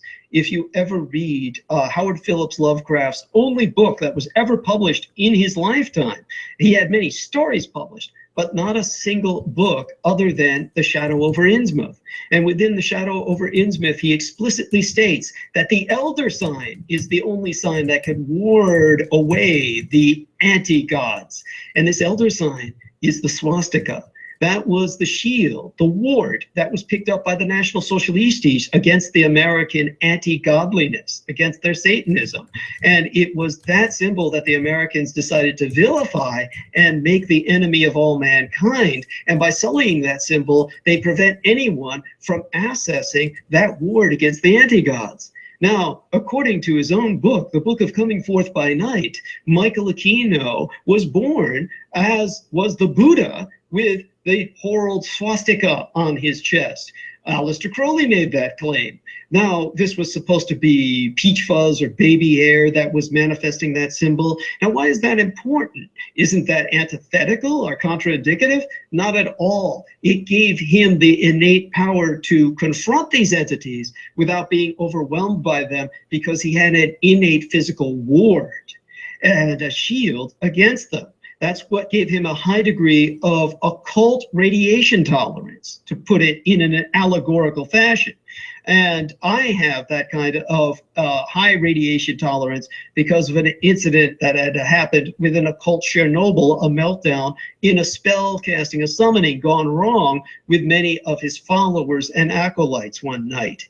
Now, in terms of himself, with his kind of natural protection, he could act with a kind of immunity or impunity that other spellcasters could not, who had to draw out the swastika within a circle as their ward against these kinds of entities, amongst other kinds of symbols. He was not subject to that and could do things others could not do with a degree of contempt, hubris, overconfidence.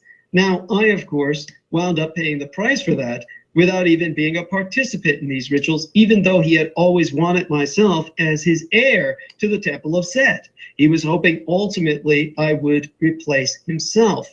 Now, what was important about his birth? The night that he was born, the National Socialistes, who had been fighting against American Satanism, the 12 men of power effed up the ritual. One of them, Martin Bormann, escaped, and therefore they had 11 men. Another, Hermann Göring, suicided, and they were left with 10 men. So the 10 men they executed created an incomplete ritual, and instead of bringing the Antichrist into the world, they brought forth the Antichrist herald, Michael Aquino. And when Michael Aquino was born, he later on took up the staff of having always been groomed all his life to become the herald of the Antichrist. And he, of course, intends to bring about the apocalypse. In this case, the zombie apocalypse, amongst other apocalypses in which he can reign supreme over, if not the living, then at least the dead. Now, in terms of what Michael Aquino was doing, he was basically absent the night I became immune. What had happened was that many of his followers had gathered together high-level officers, and all of his followers were, of course, officers with the officers' contempt for enlisted men. Though they tried to spread Satanism in the ranks, it was the officers that were always the initiates in the Temple of Set. And of course, many of these officers got together one night and in a drunken fit of hubris, tried to experiment with the summoning of a very powerful entity that was believed to be satanic in Islam. but in other cultures is believed to be angelic. This entity is Malak Tauja, or the Tausmulik, depending on which dialect or which language you're using, but it's known as the peacock angel. The peacock angel was considered an angel that was between the worlds of the heavenly and the hellish. The peacock angel is considered that manifestation of Lucifer when in his pride he fell from heaven and he fell to earth.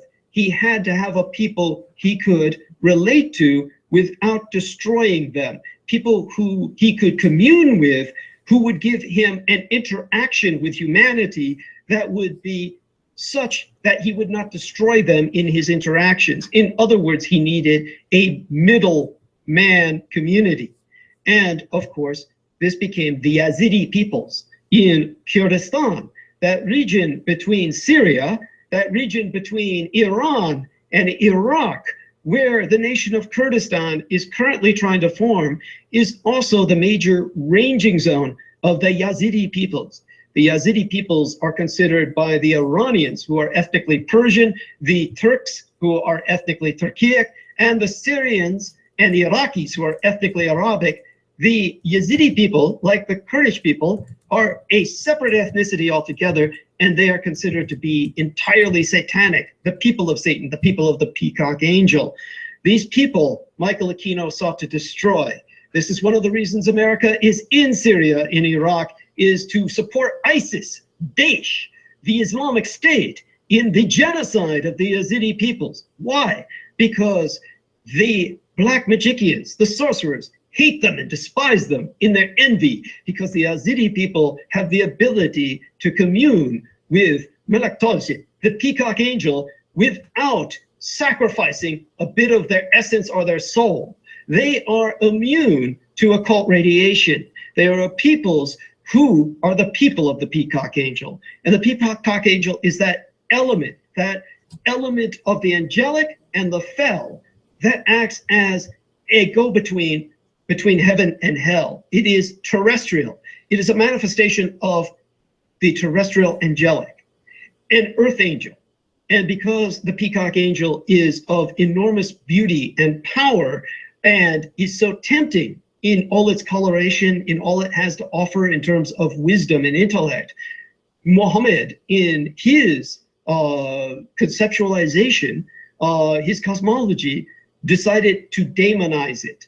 And he demonized it in the sense that the Roman Catholic Church of the West demonized the ancient pagan gods of the Norse and Germanic peoples, Woden, the god of the Black Forest, or Freya, and the Odin, these various Thor kinds of entities of the Viking peoples were demonized by the Roman Catholic Church, and Woden, the horned god of the Black Forest, became known as a satanic or a diabolic figure. They turned him into something that he was not in order to turn people away from paganism and draw them into the church. So too did Muhammad declare that the peacock angel was satanic so that people would stay or cleave to the philosophy of Islam.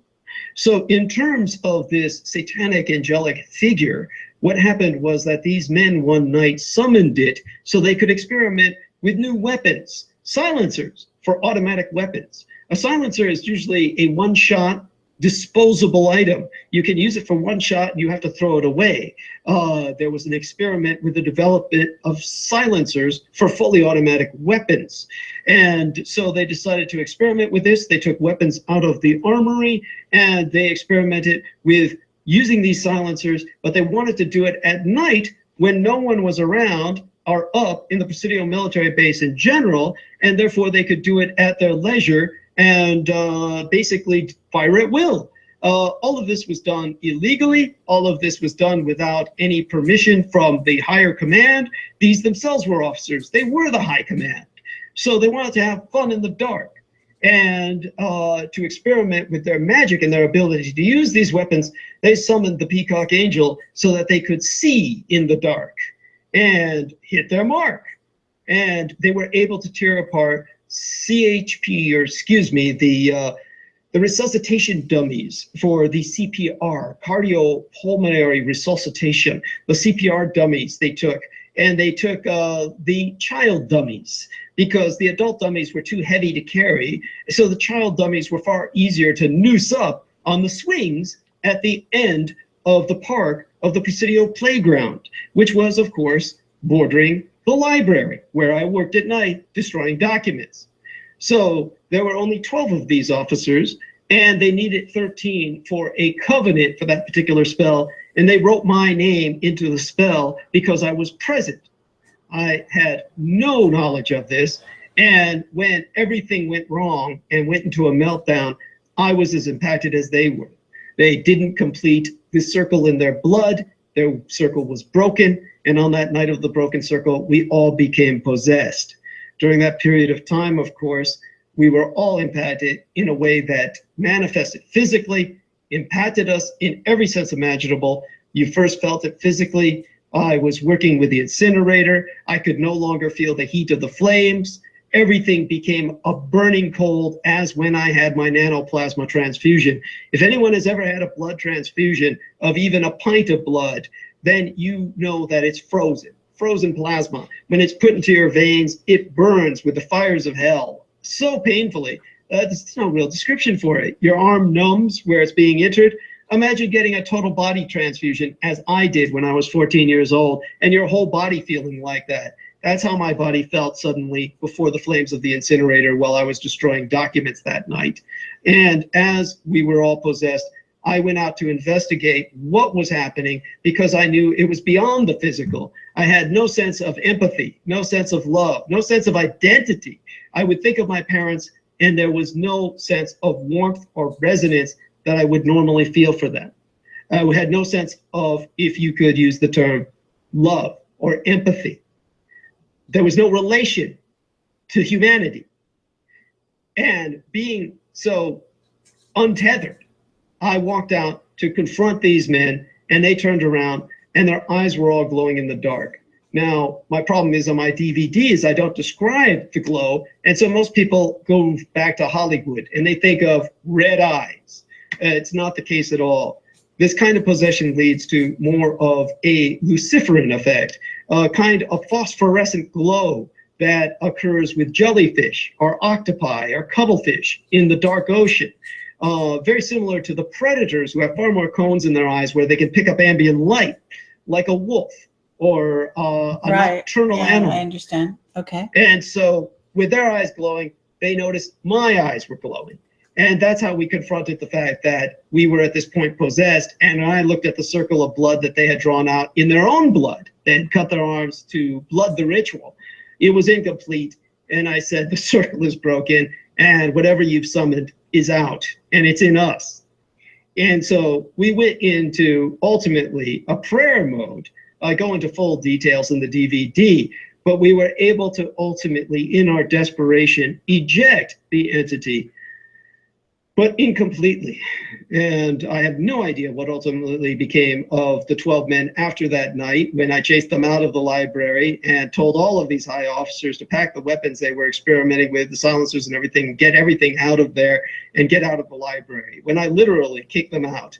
After that night was over, I knew that forever I was possessed to a degree, that there would always be a part of me that was missing. I knew something was missing, a happy memory, some kind of pleasant experience, and I have so few of those from my life as it is, was gone forever, that I could never get back, and in its place was something else. But at the same time, that's become comfortable to live with, like an old leather glove, and it's what makes myself immune to magical attack. It's basically like a junkyard dog. My sleep is undisturbed in the occult sense. Any disturbances I've had with my sleep over the years, night terrors that occurred, were due to post-traumatic stress disorder from combat.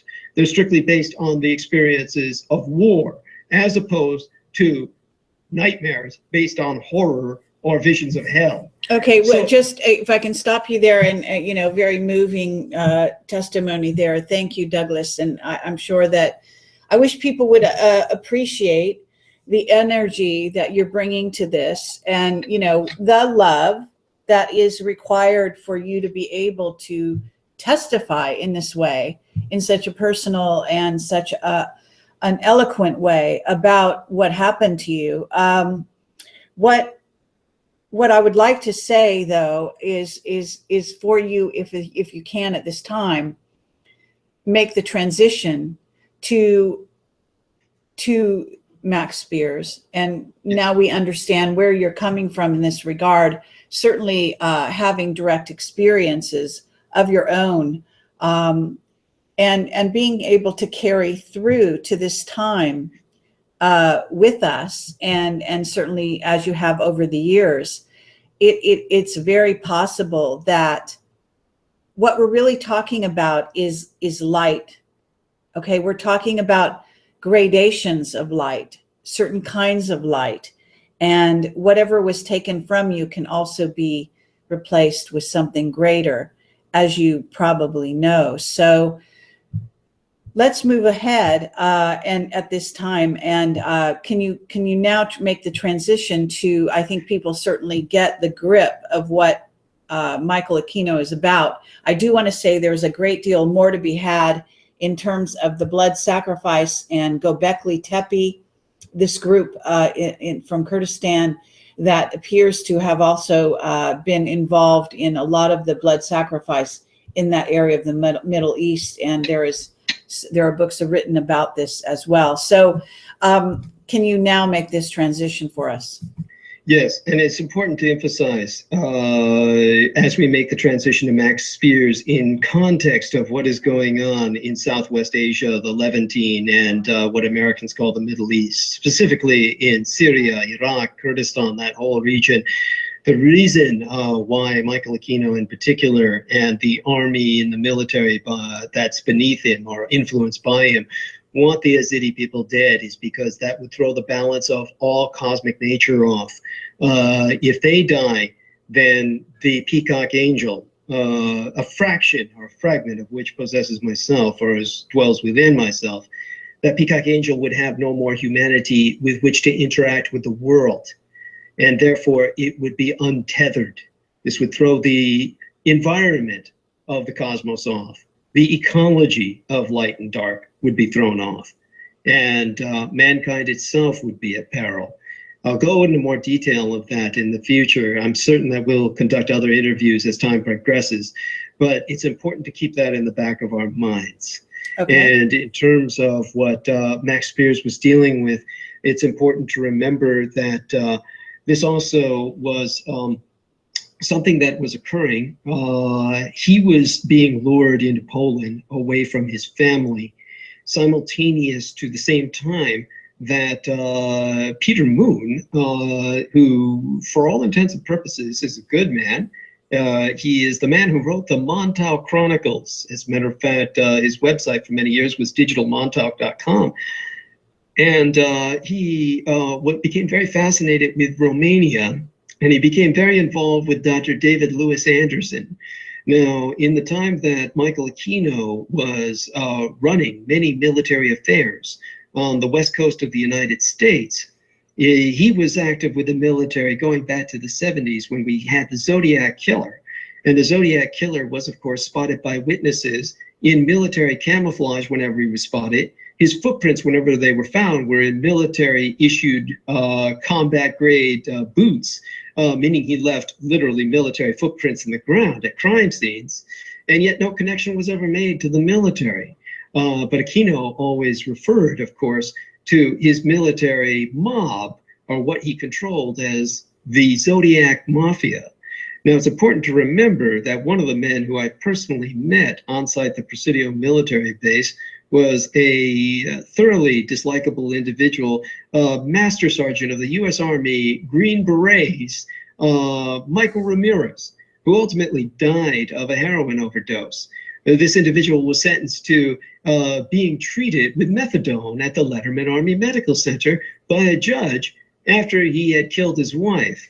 Now, he had a shoebox full of memories of all these young girls, photographs, young girls he had raped and killed in Vietnam, raped anally and vaginally with a bayonet, cut off their breasts before he cut off their heads.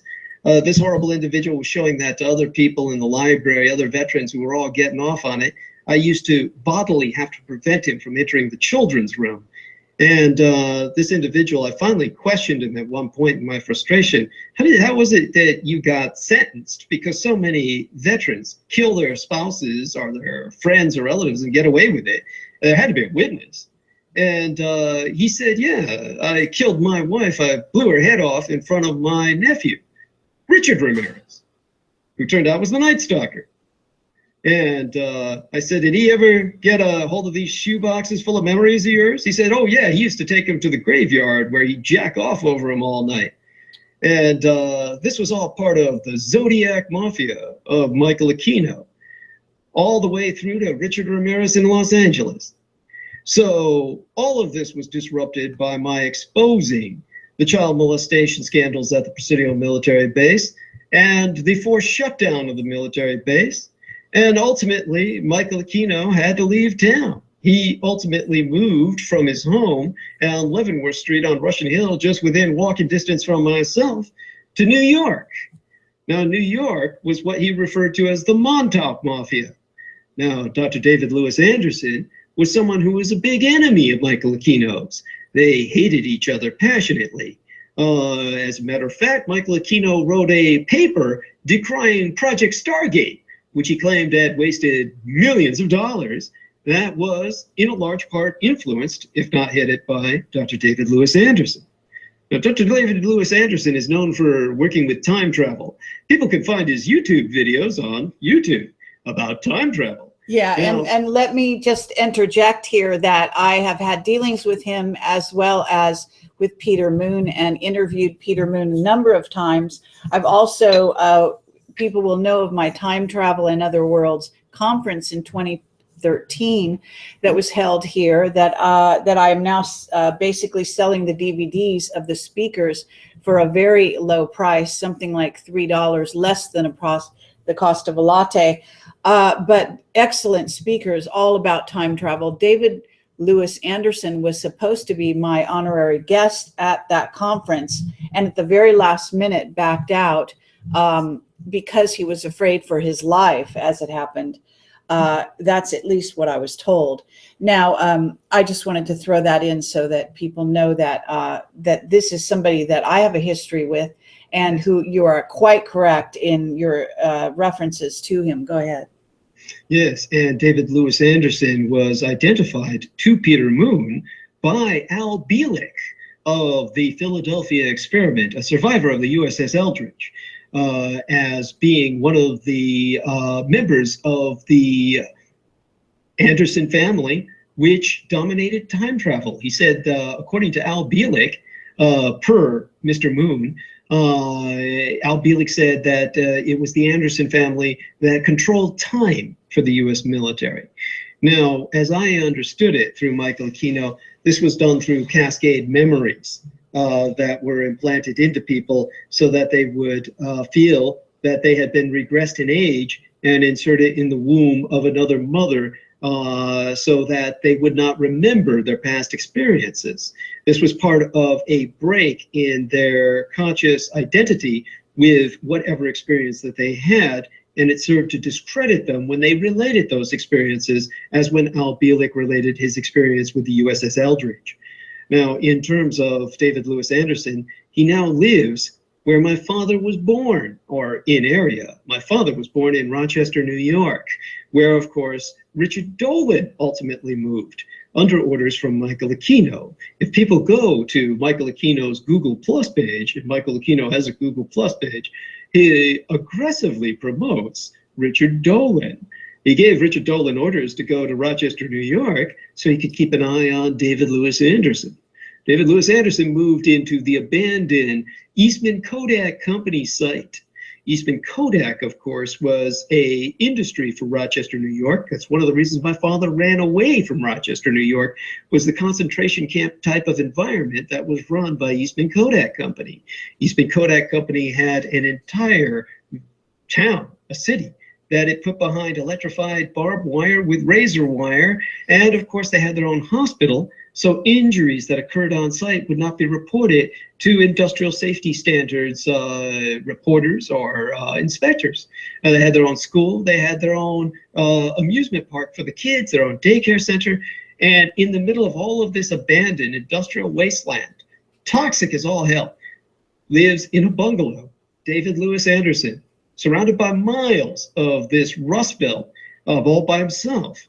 And what he's doing there is he's using the power of their city-sized dynamo to generate what he needs for either temporal distortion or perhaps some form of mind control and memory cascade. So in terms of Michael Aquino moving in area of David Lewis Anderson, they used to hate each other to the point where there were literal death threats. Think of two gangsters or black rappers with death row records, one that's left coast and one that's east coast all the way, getting to the point of Tupac Shakur drive-bys. That was their relation to each other in the past. But Michael Aquino's Zodiac mob was wiped out after I had shut down the Presidio military base and weakened to such an extent he finally had to leave town and make amends as a partner at adversity with David Lewis Anderson. So those two guys are out there on the East Coast now. And Peter Moon, who became very involved with David Lewis Anderson, David Lewis Anderson paid for him to go to Romania, where, of course, he ultimately met his lovely wife, and he was inspired to write several books, and, of course, is very enamored of Romania, and tried to get me to go there with him several times.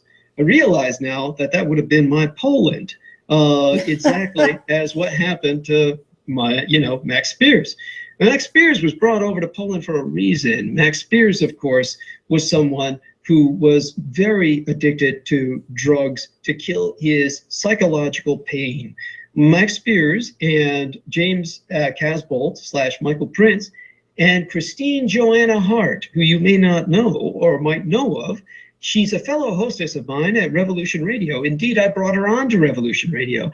Christine Joanna Hart is a victim by her own admission, as she's gone on air and on record with myself, stating that her earliest memories in life are sex with Michael Aquino. So you have this woman who is a victim of Michael Aquino by her own admission. You have, of course, Max Spiers, who personally told me about his victimization by Michael Aquino, as did James Casbolt / Michael Prince, presently institutionalized as far as I know. How do I know these people so well? It's important to remember that James Casbolt / Michael Prince was, according to his former wife, Haley Mayer, whom I dated for a short period of time. He was apparently abusive to her while she was pregnant. And, of course, what is factual and undeniable is the fact that he was criminally institutionalized in a facility for the criminally insane because of revenge porn. He's the reason revenge porn laws are on the books across the Atlantic. Haley Mayer is, of course, a young lady who is a child of a fairly wealthy family. So they were able to litigate successfully against his stalking, which I can personally attest I was a victim of, in the sense that he would dump pornography or pornographic pictures of Haley Mayer taken from his relations with her onto my Facebook timelines until I blocked him, which was, of course, immediately after he had done that. Of course, during the period of time I was dating her, he was putting messages on YouTube to people interviewing myself, like Vinnie Eastwood of American Freedom Radio, saying, "Why don't you ask Dietrich on air if he's effing my wife? Why don't you ask him now?" Now, all of that can be looked on with some degree of morbid bemusement, but the fact is what he did was reprehensible and unconscionable, and ultimately he paid the price. Revenge porn books were put on the law. He became the first person to be subject to that law and institutionalized because of them. There's no denying he is a criminal, but one thing he also is a victim of Michael Aquino.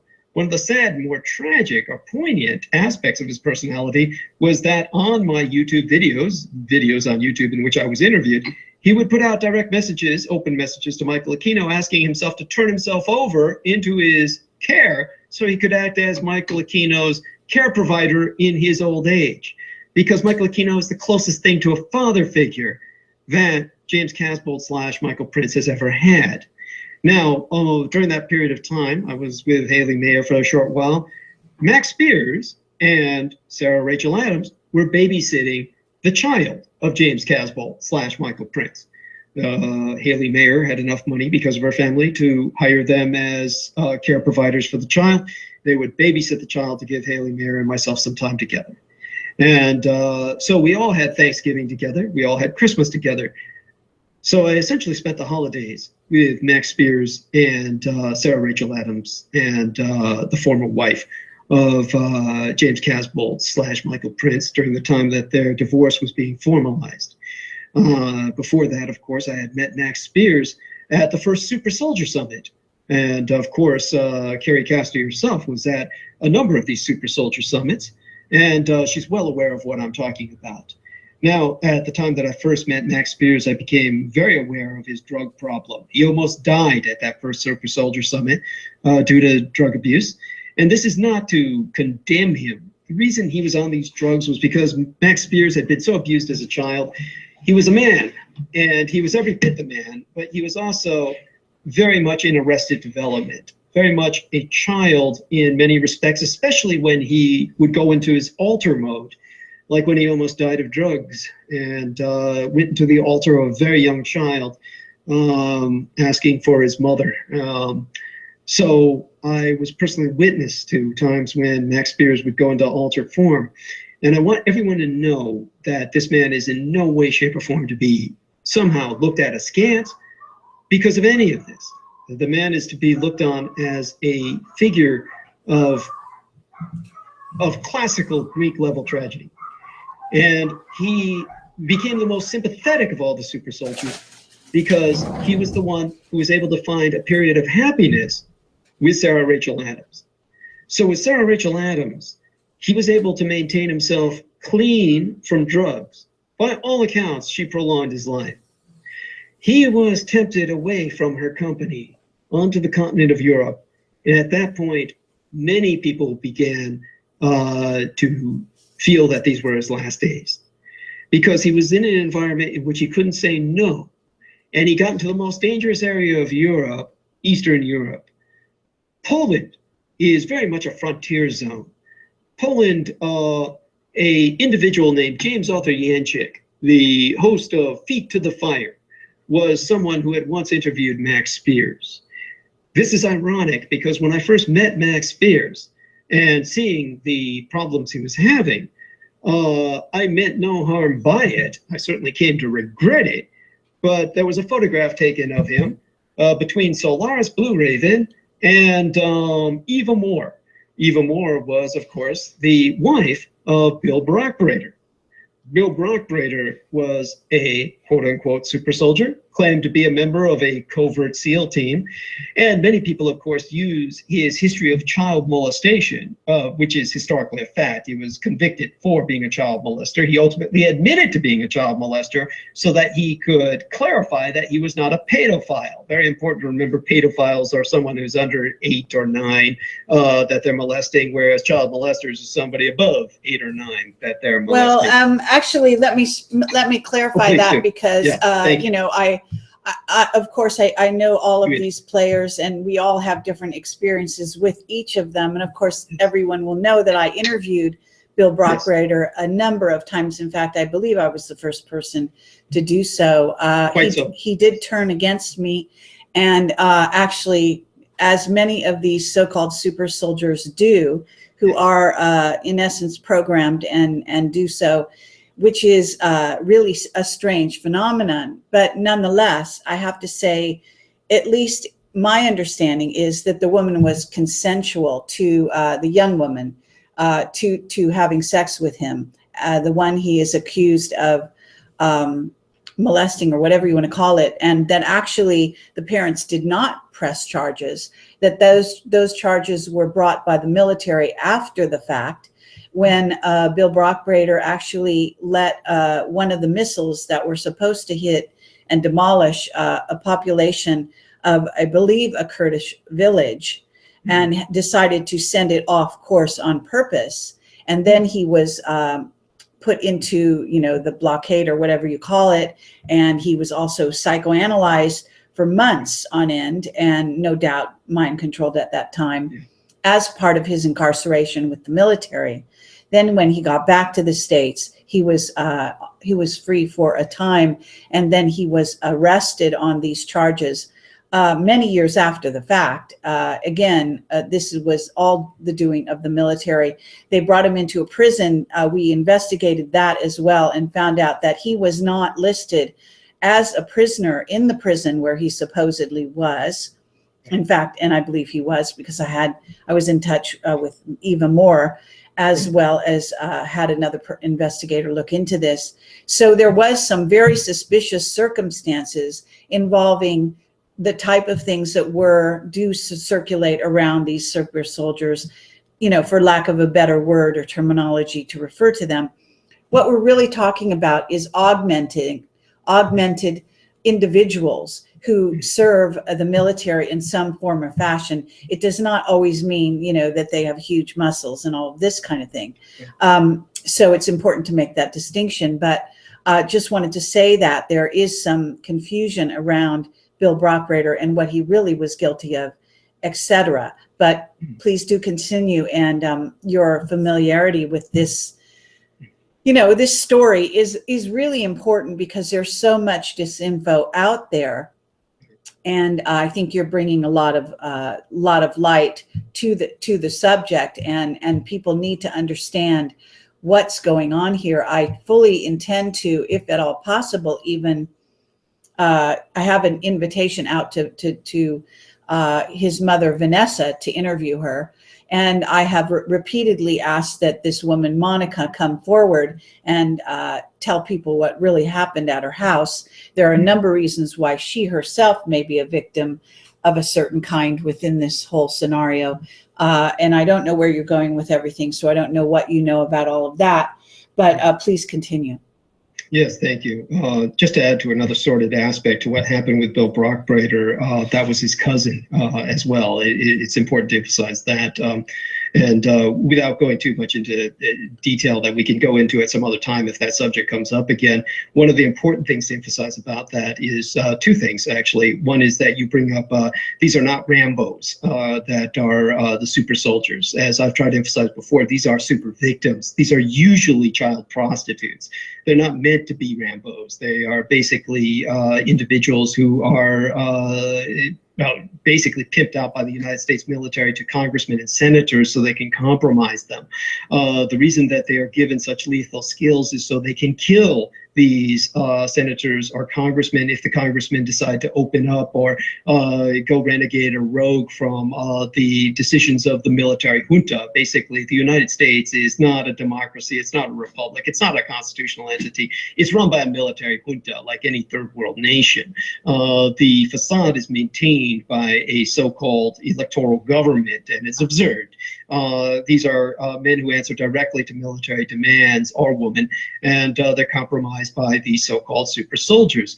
Now, in terms of killing such people, if they're given the orders, they kill themselves as well, which is why they're so auto-destructive. They're all inherently auto-destructive. It's intrinsic. They're programmed to self-destruct on every level. They don't have a choice in the matter. They're doomed from birth. They're born to die.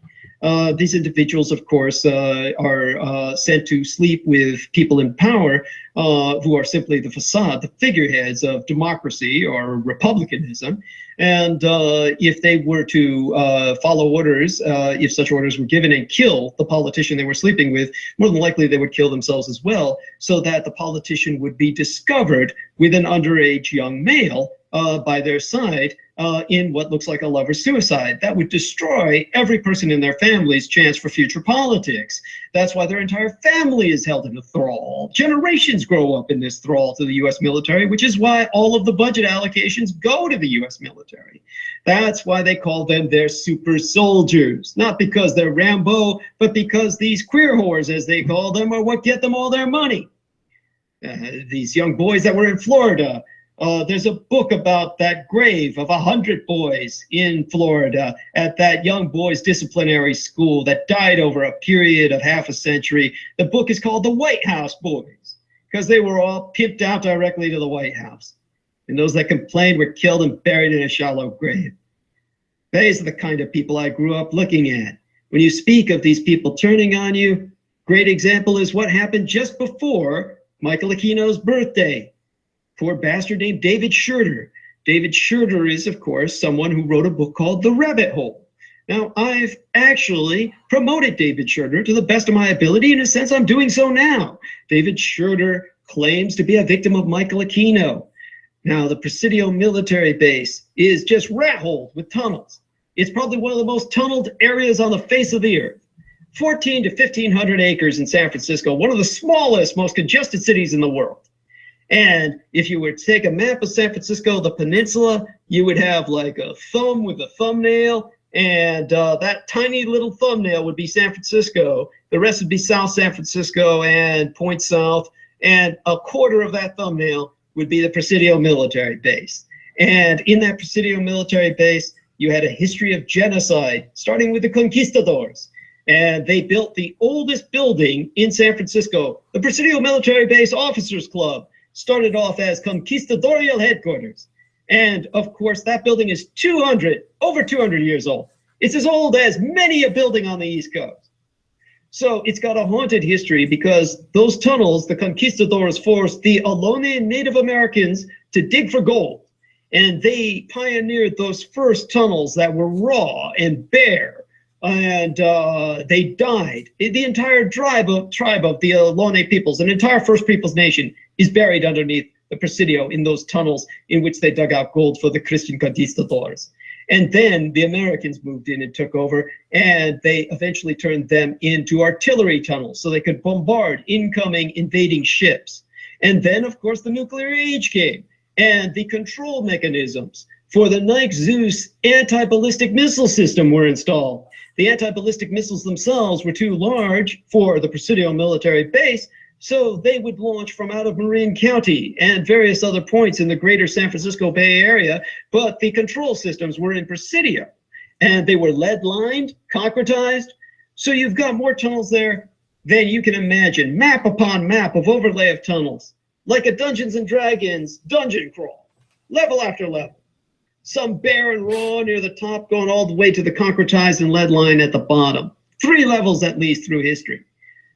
In the middle would be the artillery ranges. Now, when the entire scandal of child molestation was exposed by myself, that ultimately shut the base down, which was the Western Defense Command Center. The Presidio military base was in charge of the administration for all military bases within the 17 western states of the United States and the islands of Hawaii. And it had to be shut down because of what I exposed.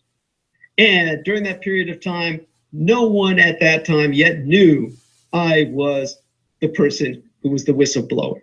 And of course, because I was in charge of documents destruction, the individual, the operations manager in charge of the library functionally, who was administering it, he ordered me to burn, under orders from above, all of the maps of the tunnel systems beneath Presidio. There are no maps to the tunnels of Presidio today. But David Schurter claims he was one of hundreds of children brought beneath the tunnels. He claims he was raped repeatedly, that Michael Aquino roasted infant babies over open spits in front of his eyes and forced him to eat those babies along with Michael Aquino himself. David Schurter claims this in his book, The Rabbit Hole, and of course, it's out there for people to review. And David Schurter, of course, hates my guts and accuses me of being one of Aquino's great assistants. This is the tragedy behind David Schurter. He was probably one of hundreds of children I saw at the daycare center and other areas of Presidio. He may probably have never even been taken care of at the daycare center. He was probably one of these kids brought in from off base by officers for various abuses. And I would see kids like that all the time. It's important to remember in the 1980s, while I was exposing this scandal, the United States Army alone as a branch of service, with bases in West Germany and Okinawa and Latin America, cared in its various daycare centers at these military bases for 100,000 children a day. So within the Presidio military base alone, the CDC, or the Child Daycare Center, was capable of handling 1,000 children. And many more were brought in on an open base. The Golden Gate Bridge ran through the Presidio from outside that had nothing to do with the Child Daycare Center. I'm certain David Schurter probably at some time saw me as liaison, acting under responsibilities and under orders with Michael Aquino, joking and smoking, looking like we were having the best of times together. And at that point, he got jealous, because he writes in his book, The Rabbit Hole, that he was Aquino's favorite butt boy. And he hates me because he thinks that he got all the lust and all the abuse whereas I got all the love. So I'm here to tell you, David Schroeder, there's no love from Michael Aquino. The man is too psychotic or sociopathic to even have the neurological chemistry to produce the emotion of love. There's no concept of affection. There's no concept of empathy. The man is so removed from humanity that you have no reason to be jealous in any way, shape, or form. Okay.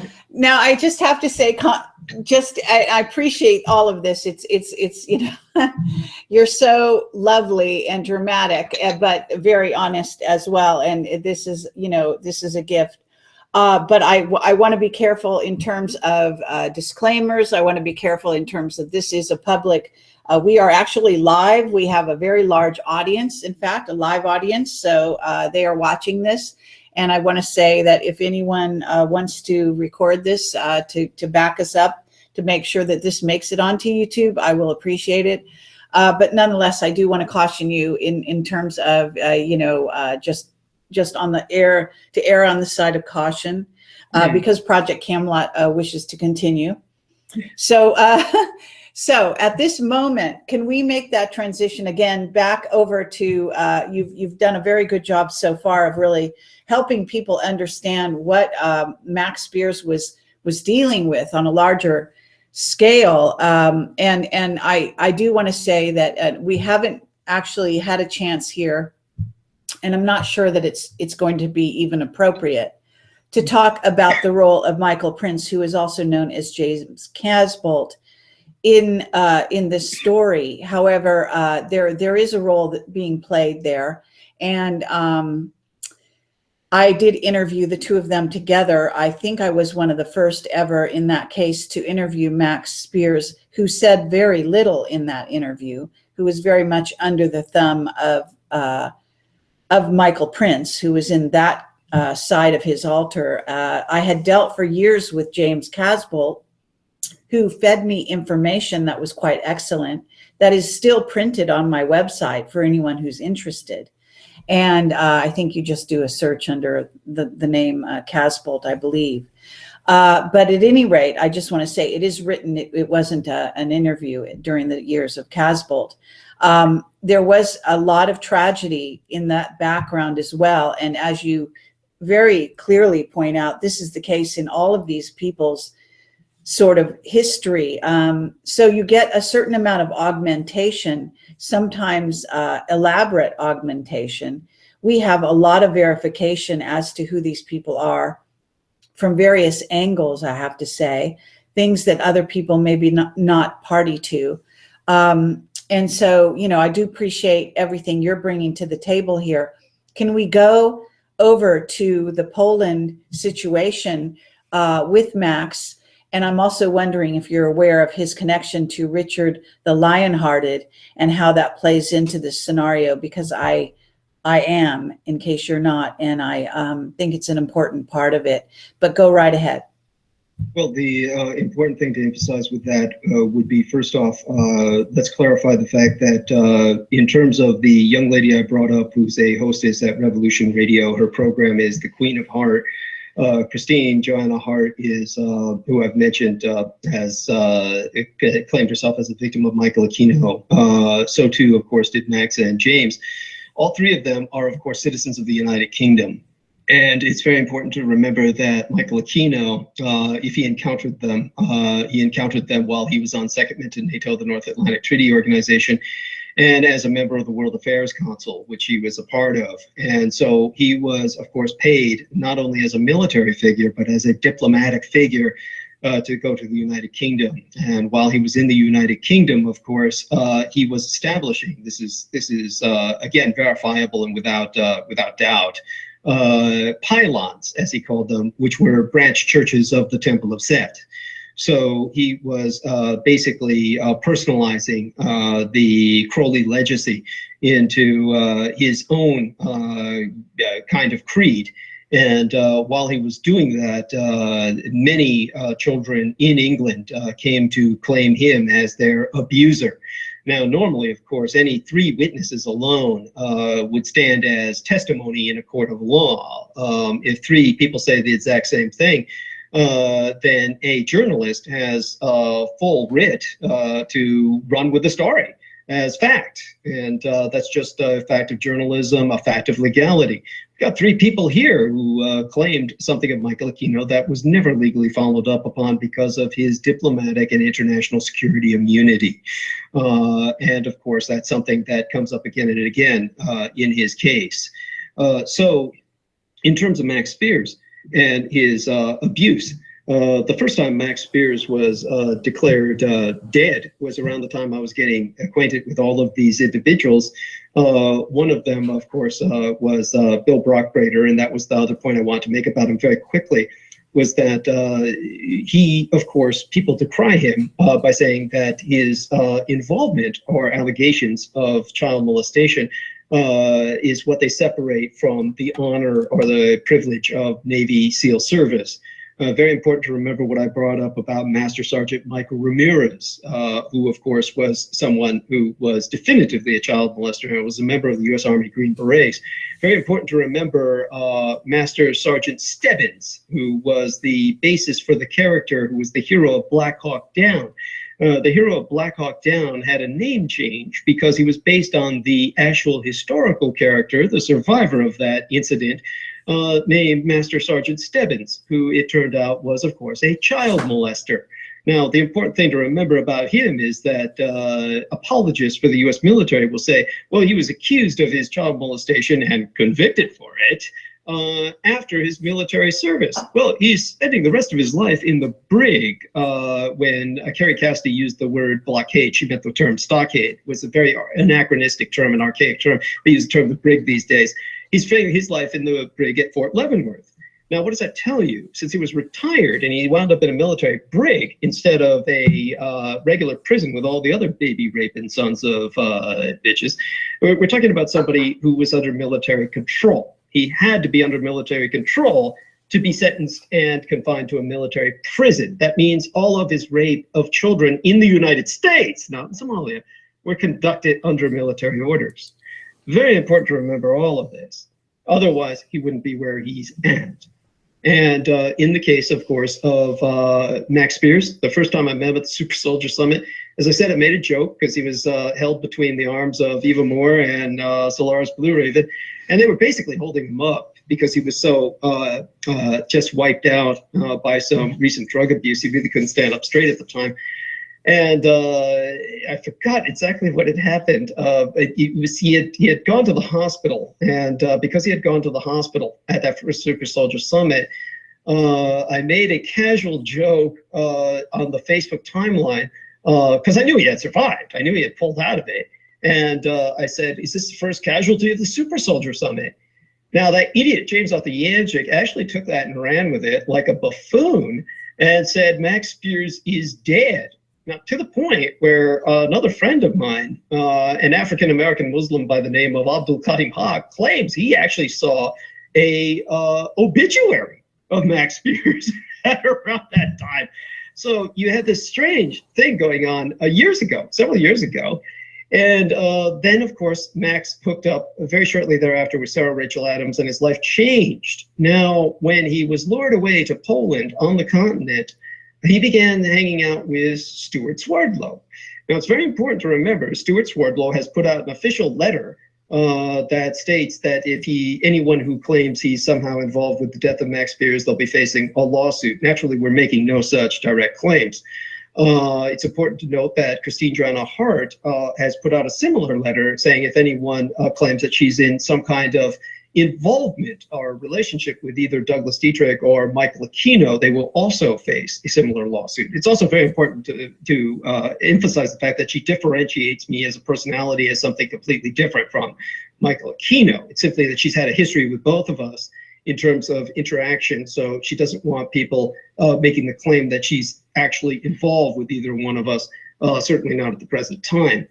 So in the case of Stuart Swerdlow, it's understandable that he does that, but it's also important to emphasize that in his letter, he emphasizes nothing but negative things about Max Spiers', presumably his mother, Vanessa Bates, and Sarah Rachel Adams, saying that he had a stalking girlfriend, that he had a family that wouldn't leave him alone, he wasn't allowed freedom. Yeah, they were telling him to stay clean of drugs. That's what's his suffocating, confining family. So once he was drawn out of that protection, and was in Europe, he was already in danger. In Western Europe, Amsterdam as a great example, where my African-American Muslim friend Abdul Qadir Maki is now, or just came back from. Drugs are beyond easily accessible. You go to Poland and it's just like that. I mean, you could step into a hospital and get yourself all the painkillers you want just by handing over a few bucks to the corpsman or the nurse or, you know, the attendant, probably to the doctor. It's a frontier zone. James Arthur Janczyk, the same guy who was running around claiming Max Spiers was dead like a buffoon, had a girlfriend in Poland, and he described it as like, you never dared to park your car because it would be stolen. I mean, it was just a given. You couldn't park your car. It'd be stolen by the time you got back. So Poland is very much a wild frontier zone, and the drugs are available and they flow like water. Bringing Max Spiers there was a sentence to death. For all the reasons that I brought up, the kind of pain that he was in and his need to kill that pain. He had been told by doctors in no uncertain terms back when I first met him that if he did one more drug overdose, he was going to die. So someone gave him enough drugs to overdose on, and he was dying when they were recording that interview. That was a snuff audio. We've all heard of snuff videos. That was a snuff audio, and I'm sure somebody's got the video. Now, whether Stuart Swerdlow was out of that area, as he claims to be, and probably was, someone was in that area, and that was his interrogators. You have his interrogator who's quite the showman, and I've had this analyzed by two people. One of them is a young individual named Brandon Young, and another one is a young individual named John Evans. Now, John Evans is important because he's blind. John Evans has a very sensitive hearing acuity.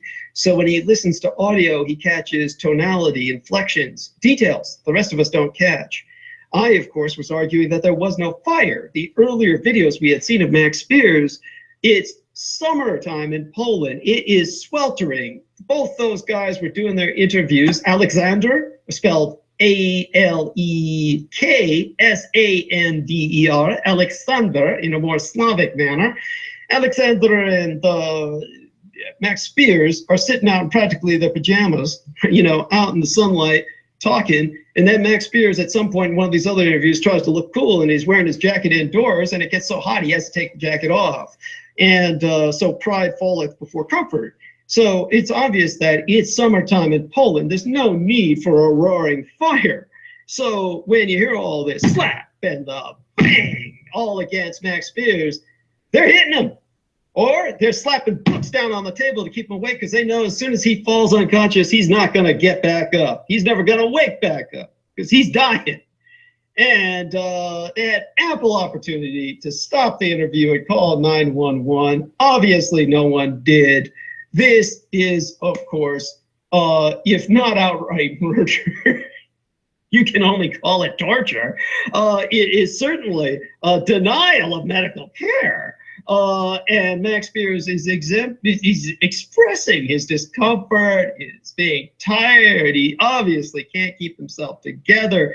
And they're asking him, what about Michael Aquino? What about Michael Aquino? Douglas Dietrich. That's Douglas Dietrich. And then they're like saying, what about the Lord of the Rings and Tolkien? And he says, Michael Aquino, he never liked Tolkien or Lord of the Rings. You know what he means by that? He means that he hated the fact that Dr. Tolkien wrote the Lord of the Rings trilogy all in the sense of the narrative of the light, and that the forces of darkness were defeated and suppressed. That's what Michael Aquino didn't like about Tolkien. That's why Michael Aquino rewrote Tolkien's books. He published a book that's titled Morlandale by his pronunciation, which is an intentional mispronunciation of the High Elvish language of Quenya. The title of his book, Morlindle, is actually pronounced in that Elvish language as Morlindale. But he pronounces it when he's doing interviews about his book, Morlandale, because he had to take the Bible of the Tolkien mythos, the Similarian, and he rewrote it from the perspective of Sauron and the dark. It's essentially a lot of communiques or letters from Sauron to Melchion and the Witch King of the 9 Dark Riders. It's like taking Peter Benchley's Jaws and rewriting it from the perspective of the shark. Okay, but okay. Well, let me slow you down here a minute, because we're going from one subject kind of into this other. I know they're related. I want to get to, because it's like kind of listening to you is like watching a movie, and we're getting to the place where you're saying he's being, you're seeing it as many people apparently see it. I don't see it quite like that, but I do understand how someone could, and I do understand how even possibly under the idea that he is not in control of himself, that someone should have just simply took him to a hospital at that juncture. But this is not the day he died. This interview is not connected on the day he died. Yes. And this is, I believe, crucial. It is also also interesting when you're talking about, he was mentioning in this last interview, he was mentioning Aquino. Now, yes. I had a very lengthy conversation with the filmmaker, Alexander, the day, I guess, a day or two after Max died, in which Monica was there listening on the other side of the phone as well, although not talking directly to me. And he was explaining that he wanted to edit his video because he wanted it to come out the way he wanted it to come out. And then it appears, I guess he decided not to even release the video. I don't know exactly what happened. Can't imagine why. Okay, but I do want to say that what is the link up here between Max Spiers' death and Aquino? What are you alluding to? Was this just a twist of fate in which Alexander, and it is said, let me say, that Alexander does have some background in the occult, which I did ask him about because all of this was reeking with this kind of thing anyway, at the time. And I was very distressed that no one was coming out and telling the truth about what really happened the night he died, why his body was kept overnight at the castle, not the castle, I'm sorry, at the mansion belonging to Monica. And that's a very odd state of affairs and very suspicious. And so what is going on here? Do you know anything more about this? And if you do think you know, can you also cite why you think you know this? And I appreciate you citing the person who is, I don't remember his name, who is blind, who is listening to the audio and coming up with some astute things about the crashing going on in the background, which I agree, I don't think was a fire. It was something. It could very easily have been somebody trying to get his attention, as one filmmaker is filming him to make sure he doesn't fall asleep. And even he could have asked for that to go on so that something would keep him awake. Again, I have to say, I don't know if you're aware of this, that he went to Cyprus. He was there, I guess his mother said even recently in an interview, for 2 weeks. I thought it was only a matter of days. Apparently it was 2 weeks. He went there with Monica. He traveled to to one of the important sites having to do again with Richard the Lionheart. Right. And I want to say I believe he believes he was the reincarnation of Richard Lionheart. And that's why he's drawn to go to this site. I believe that on a psychic level and a spiritual level, a return to such a site, if you are indeed the reincarnated person, is very symbolic, and that he may have done this on purpose, feeling that his days were numbered. So I do want to bring that up. I also want to say that if you look at the woman that Richard the Lionheart married at Cyprus in his life, she looks very much like Sarah. Yes. And these kinds of things go on. People are reincarnated together, et cetera, et cetera. I'm not sure whether Sarah's aware of this background here that I'm discussing. So what is it you know about those last days, hours of his death, and anything else attendant upon it. Now, obviously, again, let me say, if you can couch your remarks in terminology that will protect both you and I from any legal,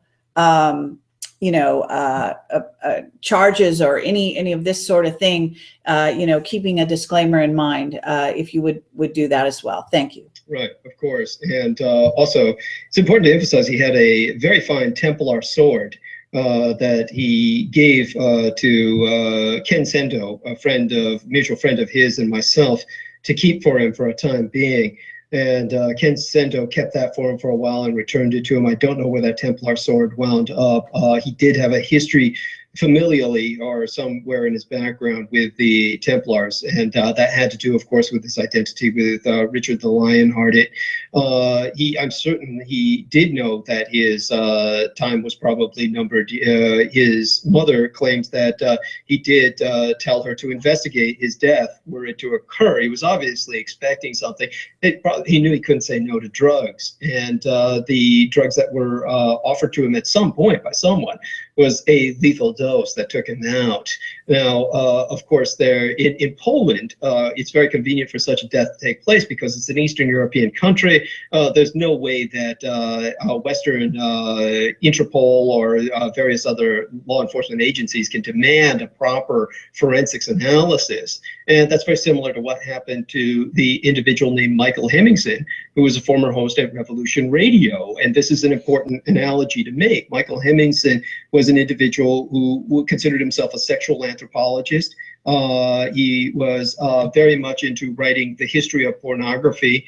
I used to be a pornographic illustrator when I was very young. I was illustrating pornography before I was of legal age to buy it. And a lot of this had to do with after my blood transfusion, I was able to retain a photographic detail visually and with great acuity, draw figures, various other backgrounds, scenery. As a result, I did a lot of illustration professionally to earn money, and which I ultimately stopped and swore never to illustrate for money ever again.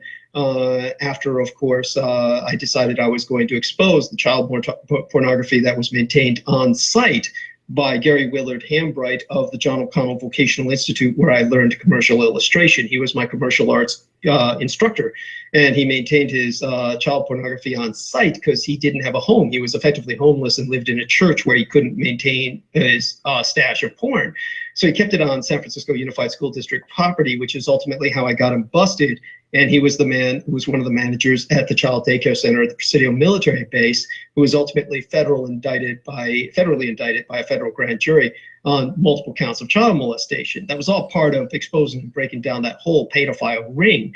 But during that period of time, the reason that this is kind of important in terms of all of that visual acuity, the illustrations and everything, I got very familiar with the pornography industry. And so I was approached by Michael Hemmingson so that he could complete some of his history of pornographic book covers and illustrations he was anthologizing and compiling so they wouldn't be lost to history.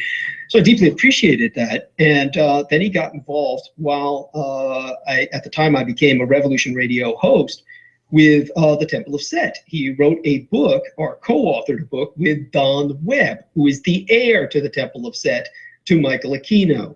And Don Webb, of course, has been an occultist for a very long period of time, a Satanist, a worshiper of the anti-gods, who does write books of Cthulhu, which to these people are known to exist, these anti-gods, these entities from failed cosmos and dead universes. So when he began, Michael Hemmingson, for whatever reason, to try and provoke myself and Michael Aquino into a flame war that would have involved legal implications, I forewarned him he was going to die. And of course, it's important to emphasize that he was bisexual. His ardently Roman Catholic wife, Latina, left him because of that, because she had a daughter by him. And he was raising their daughter with two women who lived with him. And he would have sex with various male visitors who were also having sex with him and the two women. Now, whether or not the daughter was ever involved is open to speculation, but the wife got the daughter back, essentially abducted her, brought her down south to Mexico, But Michael Hemmings had let it be known to myself and many other people he was never, ever going to follow her south of the border to Mexico, because he knew the police would off him the moment he stepped across that border. Whether the police are as crooked as the criminals or not, even though the majority of police in Mexico are criminals in uniform, they are ardently Roman Catholic, and they do not like the likes of Michael Hemmingson. Suddenly, he wound up dead in Mexico. And of course, Mexican forensic analysis, the height of the coroner's art, I say sarcastically, declared, well, he had a heart attack at the age of about 38, at the top of the staircase, right, and fell all the way to the bottom of the staircase. So by the time he hit the bottom, that's why he's got all the contusions and the stab wounds and the multiple, injuries and fractures and all that good shit, because, that's what he did when he cartwheeled multiple times. And so, of course, there's no way any police agency in North America was going to be able to contest what goes on down south of the border. So the only thing the family could do was bring the body back up for burial. That's why Max Spiers was brought to Poland, so that everything could be done in Poland by whoever did it, that ultimately resulted in a piss-poor forensic analysis, and therefore no one being able to get extradited, no evidence that would be carried forth by the time the body was turned over. There were several things that couldn't be traced. It was the perfect crime. And the entire thing was that while he was dead or dying, we were getting conflicting reports that were very confusing, of course. Miles Johnston seems to have had some kind of inside line where he knew something was going on, and he was reporting that everybody keep Max Spiers in their prayers, because he was claiming that Max Spiers had been taken to a hospital to try and purge his system of drugs. Now, all of this kind of goes back to the apocalypse that Aquino wants, and because Miles Johnston was emphasizing black liquid coming out of every orifice of Max Spiers. That some people might interpret as an overdose on black tar heroin, something similar to that. Other people, of course, would claim it was black goo. And of course, that is something that has been spinning around as an urban legend. And a lot of that is the product ultimately traceable to the mind of Dr. Samuel Cohen, who was the inventor of the neutron bomb, of which Michael Aquino got his officer's graduation, so to speak, or an officer's promotion, by writing a promotional paper on the neutron bomb. And of course, this I can go into in some depth, but in the meantime, what was going on with Max Spiers was, as analyzed by the blind individual, John Evans, with the acute hearing, he does state that Alexander, the interviewer, is very theatrical, and when he's asking about such things as Michael Aquino and Tolkien, then at some point Canterbury comes up, the subject of Canterbury, and Alexander says, "Canterbury, what can't you bury?" Now, that's an interesting statement, because Max Spiers wound up getting buried at Canterbury. So there's something chillingly plotted about all of this. And for Alexander to say that, he knows English well enough to know that he's simply conducting a play on words. He understands the location site of Canterbury. For him to say, "What can't you bury?" and Max Spiers to ultimately wind up buried at Canterbury is beyond sinister. That is something that we can only speculate about. But what we do know is that a perfect crime was committed, and ultimately was suppressed. No one knew about it other than Carrie Lynn Cassidy, various people investigating alternative media sources, and then suddenly on Aquino's birthday, a media blitz occurs, and Max Spiers is on the headlines for over 48 hours on Yahoo search engine and the Drudge Report, and on every newspaper you can find in terms of e-magazines, and not a single goddamn one of them mentions his date of death. Right. Not a single one.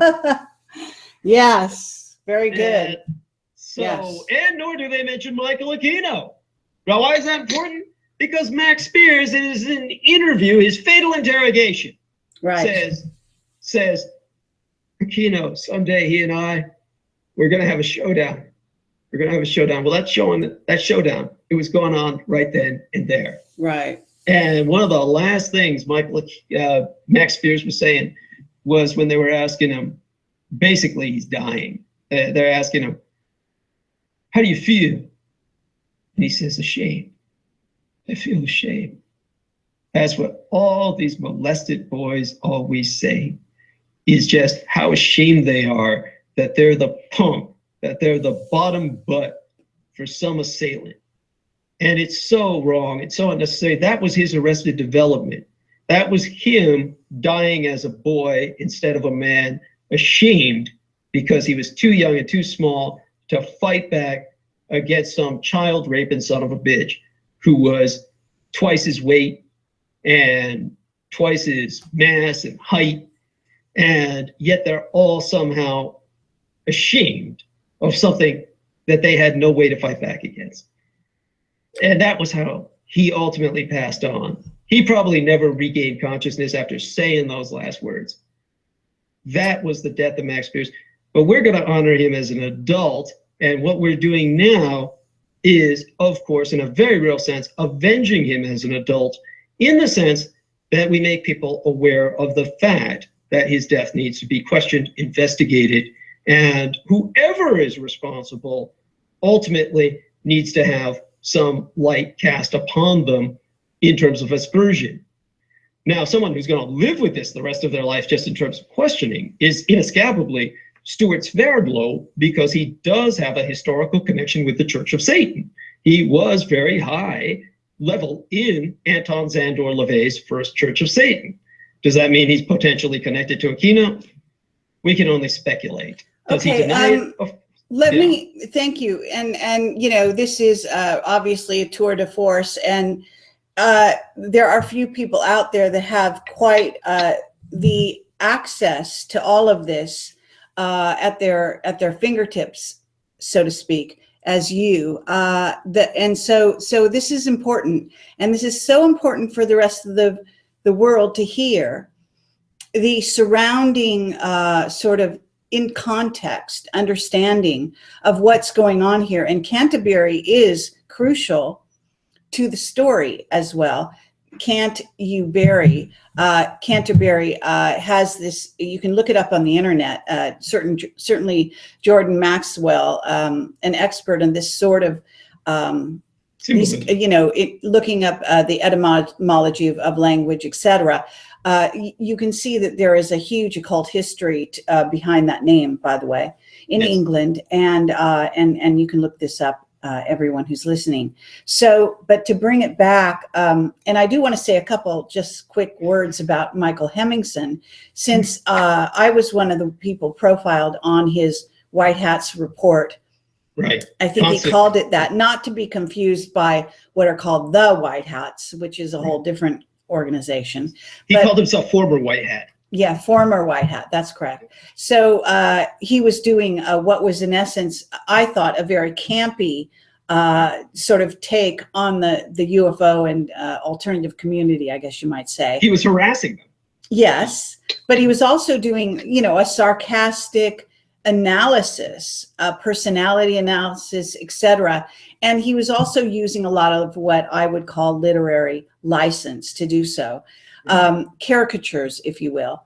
And I was one of the people, actually, he was pretty kind to me, unlike how he was to many people, including my former partner. However, you know, there was some dark humor involved. And so I had him on my show as my guest. And if I believe that show is still on Project Camelot. So if anyone's interested in hearing my interview with him before he died, you're welcome to do so. It is interesting that my shows and many of the shows on Revolution Radio were all erased when Revolution Radio was taken down.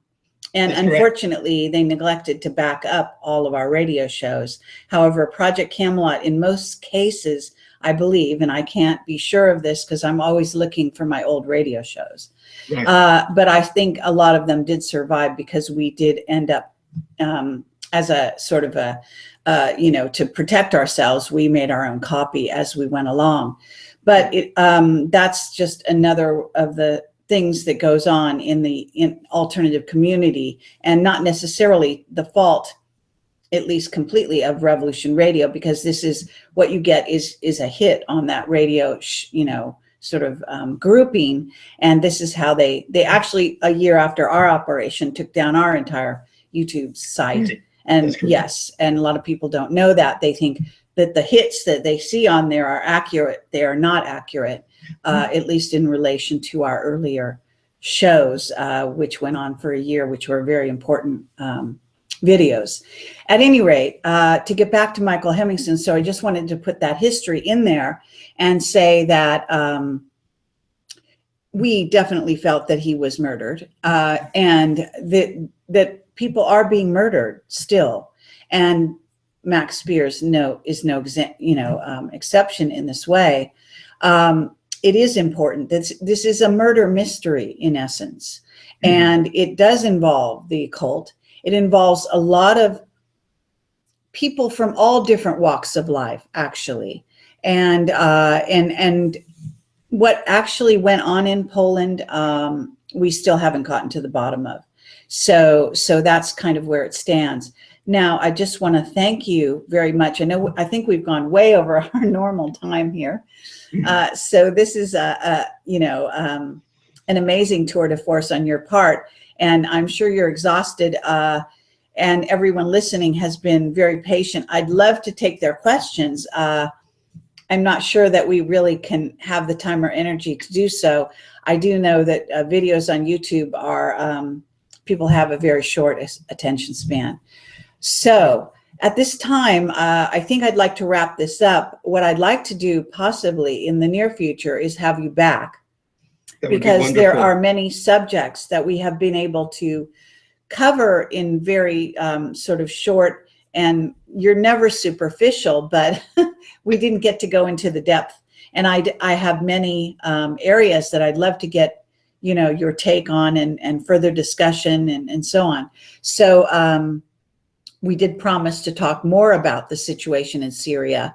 Yes. And unfortunately, this entire thing has dealt to some degree with the world situation, but not to my satisfaction. That's right. And one thing I would suggest is, first off, I'd like to confirm the fact that I would be more than happy. It would be an honor and a pleasure, of course, whenever dealing with yourself, Carrie. But certainly I would be happy to come back to the situation in Southwest Asia, as it's known in geopolitics of the Department of Defense, what other people refer to as Syria, Iraq, the Kurdistan, that region. I'd like to go back to that region and talk about the apocalypse that Aquino is trying to summon. And now that we've contextualized Max's death within the insanity of those theological geopolitics, a kind of religious warfare, which most people are entirely unaware of. They think, of course, as the war in the Middle East as being one of a clash of civilizations or Islamist fundamentalism, when I'm bringing up aspects of the Yazidi peoples, an attempt to exterminate them in the name of a satanic theology, which most Americans don't even acknowledge as extant. Right. So within that geopolitics, the kind of apocalypse that Aquino is envisioning is something I'll happily go into the next time we speak together. We can make a note of that. I do want to take advantage of this time to remind people that I will be in Tucson on November 11th at the Kon-Tiki Restaurant and Lounge, which has been voted the best bar and restaurant, or the best bar at least, in the state of Arizona. So it is certainly a place to go and drink, though I ask people to try and refrain from the scorpion drink, at least until the third hour that I'm conducting my presentation. So I'll be conducting a presentation on Roswell and the Rising Sun. This one will involve much more of the European theater and why the National Socialist activities, or the National Socialist activities post-ceasefire on the European continent, were so important in historical context to the atrocity that took place at Roswell. And so I will be speaking to this directly, pretty much throughout the night. The restaurant and bar closes at 2 in the morning. I'll probably speak from about 6, 7 p.m. till about 1 a.m. in the morning. But the first 3 hours, at least, I would ask people refrain from drinking the Scorpions, which was a drink that the famous serial killer used to give to his victims in that very restaurant, that serial killer being the Pied Piper of Tucson, Mr. Schmidt. And Schmitty, whatever his name was, but people can look up the Pied Piper of Tucson. My primary sponsor does guided crime tours at the TucsonMurders.com. People can look him up, Ben Estenius, and he's sponsoring this event. And the Scorpions have a combination of every kind of alcohol in them, and people usually collapse when drinking it, and they usually they require it be shared between 2 people. So that was his version of a date rape drug back in the day. So ask people to refrain from that for as long as possible so they can hear what I'm saying. But other than that, I'll be there that 11th, which will be a Friday night. And I will be there Saturday conducting my Saturday night firing lines from that location, live at that location, and taking questions and holding kind of a seminar. I do so wish it were possible that Carrie Cassidy and her boyfriend could meet myself there personally. It'd be wonderful to say hello to both of them. Though I'm disappointed she has a boyfriend at this time, which leaves me out of the running.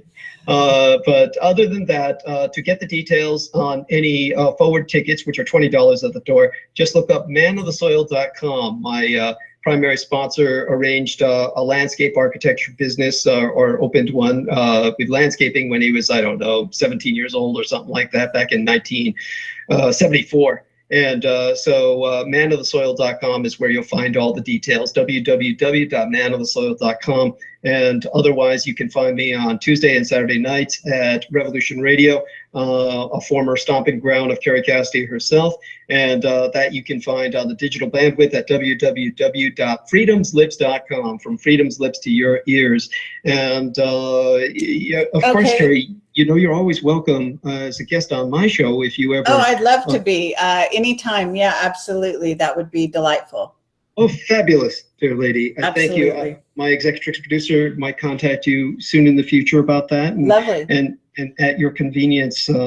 Other than that, dear lady, I leave the rest to you in terms of our exit for tonight. Okay. Well, thank you for that. And I think it would be fascinating to see you do your wonderful presentation on November 11th, and encourage everyone to take advantage of that possibility. Listen, I do want to say one thing. There was one question in the chat that actually had been triggered in my own head, and I don't want you to answer it because we just don't have the time, but I want you to put it in sort of the file box for what we're going to revisit, because it's an important subject that has gotten very little coverage, I believe, out there, which has to do with the death of Judge Scalia. And that is something that is related to all of this sort of thing in my estimation, and was overlooked and ignored by a lot of the mainstream media, of course. But the links to pedophilia and the whole system in Washington and the Old Boys Network, et cetera, and what went on with the death of Scalia, that is wrapped into all of this as well. So just wanted to footnote that in your own mind. And I'm not sure whether you have any background knowledge or if you ever looked into that. But there's a huge playing field out there. There are so many things going on. This information that you brought forward tonight is crucial and needs more investigation. We cannot reach too many conclusions regarding Max Spiers, but we certainly have ample evidence of other things that you mentioned during the evening. Yes. To do with the Presidio, to do with yourself being a whistleblower in that regard, and the military, things that are operational behind the scenes, and also have to do with very real politics and decisions that are made. The death of Benghazi and the death of the ambassador, things behind the scenes to do with that as well. There's a great deal for us to discuss. So I'm going to welcome you back in the very near future, some weeks from now, whatever is comfortable for you. And thank you everyone for listening tonight. Any parting words, Douglas, before I do my closing here and bring the credits on the screen? Just that I do hope people visit my website, www.douglas, it's dddietrich.com now. So once again, that's www.dddietrich.com. You will find my DVDs for sale there. One of them is Satan's Crusaders, which was brought up earlier. There are two other different presentations of Roswell and the Rising Sun. Each one of these presentations covers a vastly different array of materials concerning the enormous amount of historical context that tends to ultimately focus around that pivotal atrocity that was ultimately basically propagandized by no less than Michael Aquino and his co-religionists.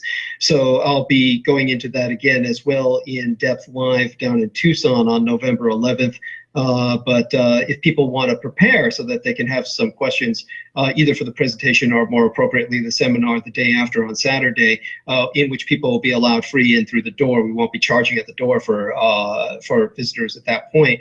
I definitely recommend that getting these videos as soon as possible, or the electronic downloads thereof, which you can get fairly quickly through www.dddietrich.com. Then please, by all means, do so. So thank you for the opportunity to bring that to people's attention, Carrie, and thank you for being who you are, and thank you for what you do for all of us. Oh, okay. And thank you so much for being who you are, and thank you for your being so completely, one of the best speakers, really the most eloquent, and going into detail on many areas, and that helps people to understand, to see things in context, and then to begin to, as I would say, always do their own investigation as well, decide what resonates, what does not, and continue on from there. So thank you again for being on the show. Thank you, Mate. Okay, so what we will do here is I'm going to hang up with Douglas, and then we will actually go. I just wanted to make a couple remarks before I go to my credits. I did just return from interviewing Mark Richards for the 5th time. It was extraordinary, I have to say, and I'm going to be working on getting that out as soon as I can. It took a tremendous amount of energy, as always. We only spent one night up in Northern California because the money that we were hoping would come in that would allow us to stay 2 nights didn't really materialize. And so I just want to say thank you to the people that did donate. If you are interested in donating to, in essence, help this work happen, it is much appreciated and always needed. It's very difficult to pay my server costs, my webmaster for doing his job, and my designer for doing his. All the banners you see are done by the designer, and any in-person interviews are conducted with the help of my designer cameraman, Neil. So, it is nice to be able to try to pay people. There are many things that we're involved in trying to do here, as well as I'm writing a book, as well as releasing very soon books of the Camelot transcripts. And all of this takes a tremendous amount of work and time and focus. And I do want to say that Mark Richards has said some things that are going to be quite interesting, maybe even earth-shaking to some people that will see and listen to what I have to say. Again, doing a sort of a total recall. I am only allowed a small pencil and some paper to take notes with, and taking notes with pencil is very difficult in and of itself. But it was a fabulous discussion, and we got in depth on several areas that are quite crucial and have everything to do with what's going on in the world scene today. So stay tuned for that. And thank you for supporting Project Camelot. Thank you for watching. I'll be back tomorrow night with a very interesting panel discussion, roundtable discussion called We the People, in which I will have Judge Anna Reitz And I have a list of people that are going to be my guests. In fact, what I'll do here is just put this on the screen so that people can see, because we did have a banner that is available. Hold on one second here. Yeah, there it is. Okay. And this is going to have Russell J. Gould, who is said to be the postmaster. Scott Bennett will join us, hopefully, and Robert Horton, who is a very interesting I guess he's called a psychological military officer who was, has to do with psychological warfare. I think that was his background. And of course, many people have heard of Judge Anna von Reitz. We had to postpone last week because she lives in Alaska and they were having some terrible weather that would have interfered with our connection on Skype. So that's happening tomorrow night at 7 p.m. It will be quite a wild trip, I can say, because we'll be discussing really what is keeping America together and what the laws, et cetera, as many people will know. The background there. I do have a page on my website if you want to read more about it.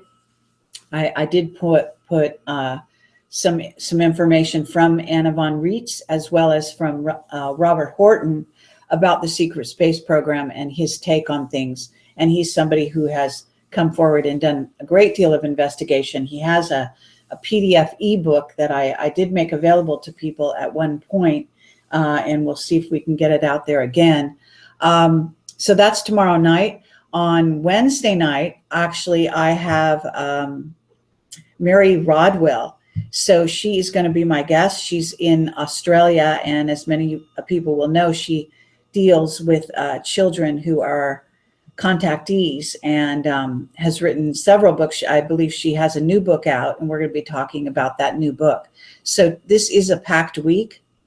I also want to announce that I am going to Sedona next weekend, and I will be trying to put a speaking engagement together. It's very short notice, I realize, but this is how it happened. We have an opportunity to stay very cheaply in Sedona. I love to go to Sedona when the opportunity presents itself. I did live there for close to a year at one point, and love to visit the vortexes and just love that environment. So I will be there this weekend. I will try to put an event together for Saturday, either day or night. We have someone working on this, but if you live in Sedona or near that area and want to help with putting an event together for me, I am willing to come and speak, and I can talk about the Mark Richards revelations that recently I got, and as well as anything else you'd like to hear about, and can do my presentations as normal. So that's a possibility. It is last minute, as I said. We'll try to pull it together. I'll announce it on my website, of course, projectcamelotportal.com, if I'm able to manage this.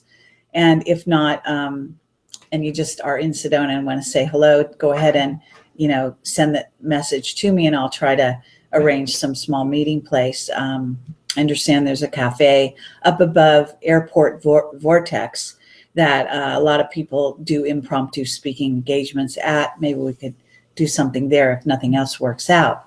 So thank you for listening and watching. And this has been an excellent program covering these very important topics. And I hope people will take this information seriously and do further investigation. So thank you again, and have a good night. Bye-bye.